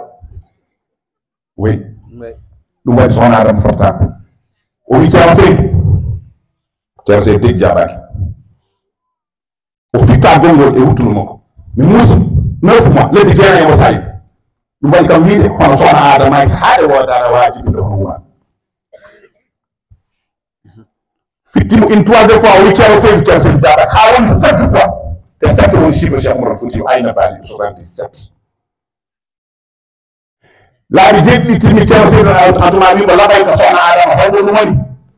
o wi min de mi noddima laaɓi jeeɗiɗi kono a notaki wonko fiɗimi ɗo ne muusi mi yiɗa ummade mi yiɗa hawjude mi diwo kula walla wooda ko mi jiruɗa ɗum mi yiɗa ko muusi e ɓernde ma ko foti gabbel zara teymi ha kaddita ceerno Seydou antumani wimo ne kalda hen nde taw nelaɗo Allah sallah sallam ne hollami gallam aljanna min ceerno Seydou antumani wadde bamako ponkol wonno aussi te bamako won fottako autant yumo fottako baba fottako a fottako ɗon bakke tewata ɗo ko ni o wadde e makko o wi est ce que sohna Adama Aïssa ko fiɗanma ko foof ɗum ɗo a wawa umma tampinɗa ƴeewa haɗema gañan aɗa yawi lebbi jeeyi aɗa yawi to jayɗa ɗo yo Allah rokkuma dañde ɓiɗɗo ɓurɗo digi men daɗɗo annenira ɗum daɗɗo kadi ko yewti ko foof way Cheikh Oumar Foutiyou ko yewti ko kam o wirti poussiére maɓɓe ɓe jiyani giɗiɗan makko donc guila o famdemo haala makka mede Dummunawara Makkatal Mukarrama baga ba Ibrahima mo mbita nano a yeehi to omo haala ɗum sukaɓe mbatta adde babam mbiye hon kalɗon ka haala hoto ganduɗon makka hoto ganduɗon medi o Oumar Foutanki Oumar sohna Adama Aïssa wi goppen guel cukalel o heƴani moon o wona giƴƴi moon o wona giƴƴi amen minen jentuɗe o artan kono o jiidade moon heccugo o dari kadi aɗa jeeni kadi o janggoyi kadi to mawɓe ɓe dannoɓe ɓe gonnoɓe ɗoɓe o hetti ɗumen o ɓuri ɗumen waɗi Cheikh Oumar Foutiyou haade ɗum hundinaki ko kalani hande tan seeɗa haade halifone ɗo mati ngel Cheikh Oumar Foutiyou bangel Ceerno Bachir Neɗɗo mi haala seeɗa Dungari Jawnaɓe eɓe jinnomi ara eɓe tettinimi gila rawane feere joni eɓe beltimi haala Cheikh Oumar eɓe jiɗimi haala Cheikh Oumar ko gonga kono neɗɗo fof so ñane général yi maréchal fof so remaki ko less caporal kadi so yi sergent tan ko less ceerno ma ñani ceerno mo fof ñane ɓayta ceerno e ko ɗum heɓimi min to gonmi ɗo ko jinno ko wadde éclaircir seeɗa ko haala Cheikh Oumar wonɓe mbaɗno mengo e yonte hande e yonte jawtuɗo Cheikh Oumar Foutiyou wonɓe mbango wonɓe jaada mbiyen tokko ɗum gasata Cheikh Oumar ko neɗɗo kono o joola kala jibinaɗo jomum so dañi duuɓi sappo e jeetati ko hoori min mbeɗa siftora ari dañi duuɓi sappo e jeetati sappo e ɗiɗi sappo e tati sappo ha sappo e jeetati hay somi hoori nangue so wuuli dëgg man yama e kam mi ɓufto mi munna hoore nde mi wowa hayso gooɓe ɗiɗi mi yalta mi dañum darwim 45 degré 44 degré somi arti kam mi yara ndiyam goɗɗo fof hayso waɗani noon kam ma wone woytade hayso ka walima haysa woni ceerno kam wonka wawa watte kono Cheikh Oumar guiɗo moni tigui o fuɗɗi hoore te kadi ko ɓuuri ko hundinade Cheikh ganda ko joom gueɗal to Allah no jibinande yimɓe heewɓe ganda ɗum ayi fajiri no yonti guirɗe o muɓɓu ɗum o yiɗa yiyde hay endu nene makko fof o muɓɓiti guirɗe te wonani يا منصور يا وزر يا شيخنا يا ولي الله يا عمر يا طلعة اليمن يا سعد الأنام ويا نور الزمان وشيف الله يا عمر أنت الملاذ أنت المستغاث أنت المستعان أنت الجيش والزمر شيخ رصيد تقي عالم ولي وليس في الدهر مثل شيخنا عمر بك الوسيلة للمولى وقد ظهر مخارج الخوف للأمر وأنت كعبة أمل وهالي لا يخفى عينيك فلا فوز ولا تورى هذه يديتنا ملكا إليك فخذ وجب مبرودا لا له المرض وامنت اليك وخذ اليك نيسان Cheikh Oumar Foutiyou aɗa andi on ko holon yimɓe ɗum o jimɗo ɗum o wiyete ko yero koye ɗo matta wajutullah yii kalfinaɗo Allah aɗa andi oɗon e mayde hol yiya e makko Allah e makko yidde Cheikh Oumar tawi ko woni wañu Allah Cheikh Oumar tawi ko woni masina Cheikh Oumar tawi ko heeɗi ɓuurare Cheikh Oumar tawi ko dañi fof o yii Cheikh Oumar o bayni Cheikh Oumar o woti hannde Cheikh Oumar o woti masinde Cheikh Oumar Foutiyou kanko debbo noon ene wiya jango tabaski sumaɗo en taske omo foti wayede kanko motare yeeyo koye motare wonjillahi woni yeeyo koye ɗof ya say balokto ya Mansour ya Wadro ya Cheikhna ya waliyallah ya Oumar o mantu Cheikh Oumar sabu subaka ñande tabaski subaka o fono yirtede o waye hawma e pat o warde wedde to ɓandu wedde to e ɗaɓe gumba watta ha jamma o winde Oumar Foutiyou o winde meeɗa yimde neɗɗo meeɗa windude neɗɗo so wona o Oumar toroɗo o winde Cheikh Oumar Foutiyou gonɗo jineɗe Cheikh Oumar Foutiyou tiri ɗum to woni to ayi ngeloba ay arani kala ko wonno e seene kalluji ɗi ɓe ɗaani o yaltina o waɗa e ngeloba kanke korɗo makko aɗa ndiyene e dow suudu makko ɓe mbaɗɗum e ley bal fetel no yarata aɗa ndiyene saka felone kono o Cheikh Oumar Foutiyou sekkiri masina ko subaɓe ɗum ɓuura wasara neddede yeɗinotoɗo ɓaɗi yimɓe ɓe wayno balle nim ala babu mum Cheikh Oumar wettata Cheikh Oumar e day Cheikh Oumar seydi mutar habibu ayibu wayibu moyedu mumiru ajiɓe wakki mayi haaji hasibu basiru mo basiru Cheikh Oumar nabi Cheikh Oumar nabiru Cheikh Oumar siraju Cheikh Oumar sirju Cheikh Oumar fadima Cheikh Oumar fadima Cheikh Oumar jadalati deyese remogal maymuno yeɓe seeɗa nuno woweti tawi sirju Cheikh Oumar ɓeɗo woweti nuru Cheikh Oumar komoɗa baka waw nur woni annore la lumiére annore o ko annore tan yiɗa haale ko on gon on woni Cheikh Oumar Foutiyou ɓe yahana kala to wittiɓe ɗe suba yewɗe ƴeewi to kaseɗe to yaha ɗo ɓe darima on plus de 100 soldats jom pucci kala en pelluɗo namat ɓe tirol deli wawɓe hay wawɓe mbaɗɗo kante ɓe ngari wuuro gila subaka ha takusan soɓe jettini wuuro ɗo ɓe mbi oɗon gorko de rewi ɗo gila fajiri aljuma ɓe mbaɗa batte ɓe lawol ɓe mbi o rewi ɗo gila fajiri aljuma ɓe naata ha ñooro ɓe mbi o rewi ɗo gila fajiri aljuma te kamɓe ɓen jaha te o gila fajiri aljuma Cheikh Oumar fooɗi mo ƴettindo hoore mo ayo ɗum waɗo yimɓe mo jaama mon fof nandi mbawɗo mbawmum koto haalta Cheikh Oumar tan affaire mbimi Oumar Foutanke sa yi mbeɗa haala arraji ɗi yimɓe ɓe min mbiya arraji ɗi kimin goni araji ɗi ko ɗum gueɗal to Cheikh Oumar Foutiyou mi yiyani goɗɗo de mbiyeɗa kaari jibirɗa ko ñalawma temps yetto inde ma nde gasira hen heure mo jibiɗa o gasira hen wuro ma gasira hen département ma gasira hen région ma capitale ma gasira hen Cheikh Omar Fouti ko dañi ɗum o ayno baɗiɗo nim ara mi goor fajiro jibina a wiɗi ɗi fajiro wara hawaro jeeyawo jibina a wi tati gueɗe wuro woni diwanoɗo min nayi fuuta towro woni lekkuma o wi joyi waɗi fuutankoɓe ko andude Cheikh Oumar jiɗɗo Cheikh Oumar teɓe jiɗi Cheikh Oumar en manama terma département mo gol toon ko Podor wona ara région mo gol toon wona Ndar ɗum kamana so ɓe TV jofuɓe gulli waaw est ce que Cheikh Oumar yo yoɓanen Cheikh Oumar capital mo gol toon Dakar premier président Sénégal ko olo le président Senghor to wofni wona ara oɗo yawi foti jeyal ko Cheikh Oumar Gunjur Cheikh Omar Fouti hoɗo yimɓe sécurité e yeeso Cheikh Tidiane yeeso hande nga e muraɓaɓe noon tawde goto rawa oɗo mais ɗum wona wala otuta sécurité kanko Cheikh Oumar o addi o fecca ɗum maɗanma hewnude ko Cheikh Oumar o rewe o suulo o totima an cuuɗoɗa to an tota o toto o oyni o chérif bakru taw foto Cheikh Oumar so yiɗi ande o ari ɓawlima ko ɗum so yiɗa hokkuma dem kono fof kam momla kono ko huɗinade arraji ni Mamadou Anta Sall mi wona mo wara sama jaar wara Mamadou man est ce que Cheikh Oumar toti directement ko mo toti ha fama yo wara yite ko woni yire nofu ore rima jaway ko tular jawya ko taw ko tali ko yebiro hengel ko wede hen tem wala na ko ko wede tawa ko sima makka ta sima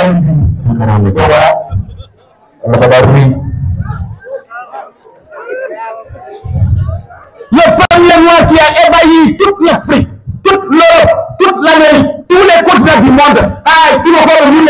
c'est le prophète de Noirs. Et nous, on a dit, t'es bon, Cheikh Omar Fouti madame, on a pas gagné son tour, non? On est là, Allah. On a ça, nous. Tu y as des outils, des outils, yo outils, quand kala outils, nous avons un peu, Umar etine guddi tan ɓe mbi kala noon guddiɗo ɗum so ala yamiroore walla so woodani joni so yehi tati ɗum bisimillah rahmani rahim wat taccat gudditi ko naati ka fof jaggi juuɗe ɓe paye Cheikh Oumar wadde arani ne jangi arani ne o jangani o ara omo jangi o ara omo hesi o arde wiliyade o yagal makko o arde yiide mo nulaɗo sallah sallam te gueɗe goɗe no wayde Cheikh Oumar Fouti gueɗe joyyi ko Allah rokkimo wona hay goto rokkimo Allah tagala tutti ko ɗum kako Cheikh Oumar nane haali ɗon adana yiɗ nene ɓay to mi haalama hunde gueɗel gotel na haawi kam min des fois mbiɗa wiya Cheikh Oumar il a fait 300 000 kilomètres carrés 300 000 kilomètres carrés o waɗi ɗum temed tati ujunere kilomètres carrés o yaari ɗum koygal makko oɗo jiyaɗo Allah hakkude ma e Allah ko ɗannoto koye Europe Amérique Asie Océanie lebbi jeegom tourné taw ko gueɗe Cheikh Oumar ɓoye subaka kili jamme ñawɗo seni fende pilma ha mbatta yawde lerde tata ummo Dakar ɓe haala kadi tawno ɗo ɗen tawno ɗum hetti sa yimo anda goto a yi bat o yabani Cheikh Oumar o ñembi Cheikh Oumar ke ko Cheikh Oumar wino woɗa e mbimi salo ngo o yaɓɓi ɗum haljete ɗo saɗa tan salo ngo o yaɓɓiti o yaɓɓi gongol o yaɓɓiti o yi ɓiɓɓe makko ɓe fof moni fof on ji o wiye jaɓɓe en ɓe jabbi o yono gandi fela aɗum ngo ko woni ɓe mbi ala ko fela nulaɗo Allah sallallahu alaihi wasallam Cheikh Oumar yaɓɓita koye fela nulaɗo Allah o yaɓɓi fela o ngo woni fela Cheikh Ahmad Tidiane kala mon jaɓɓuɗe ngo fela mine mum gondi so jaɓɓani yo maɓɓe amde wona Allah hollidiren o ko ngon fela yaɓɓi Alaji Sey Nour ko ngon fela yaɓɓi no Ceerno Bachir Tall ko ngon fela yaɓɓi Cheikh Oumar Moutaga Daha ngon fela yaɓɓi Ceerno Moutaga Daha ngon fela yaɓɓi Ceerno jaɓɓuɗo ngo fela yaɓɓi wewe sa de aljanna kat waaw min mulani aljanna min kañum yiloto tan yilota aljanna ɗi dañi Ceerno wonde heɓi aljanna assalamu aleykum wa rahmatullahi waaleykum assalam wa rahmatullahi wa barakatuh général machallah ɗum beltima en beltima no feewi e joɗima taw en tototo micro ceerno Cheikh Amadou Latif o yettamo en ceerno men Ceerno Nourou ko addi noon ɓe enen kamine en ñagomo yaafo kono ƴippen ceerno waɗi calmini men ɗoɗono min ñagonomo yaafo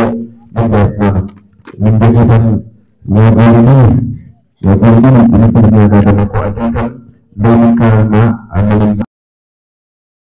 mo ko an yemiri fete de yode waɗe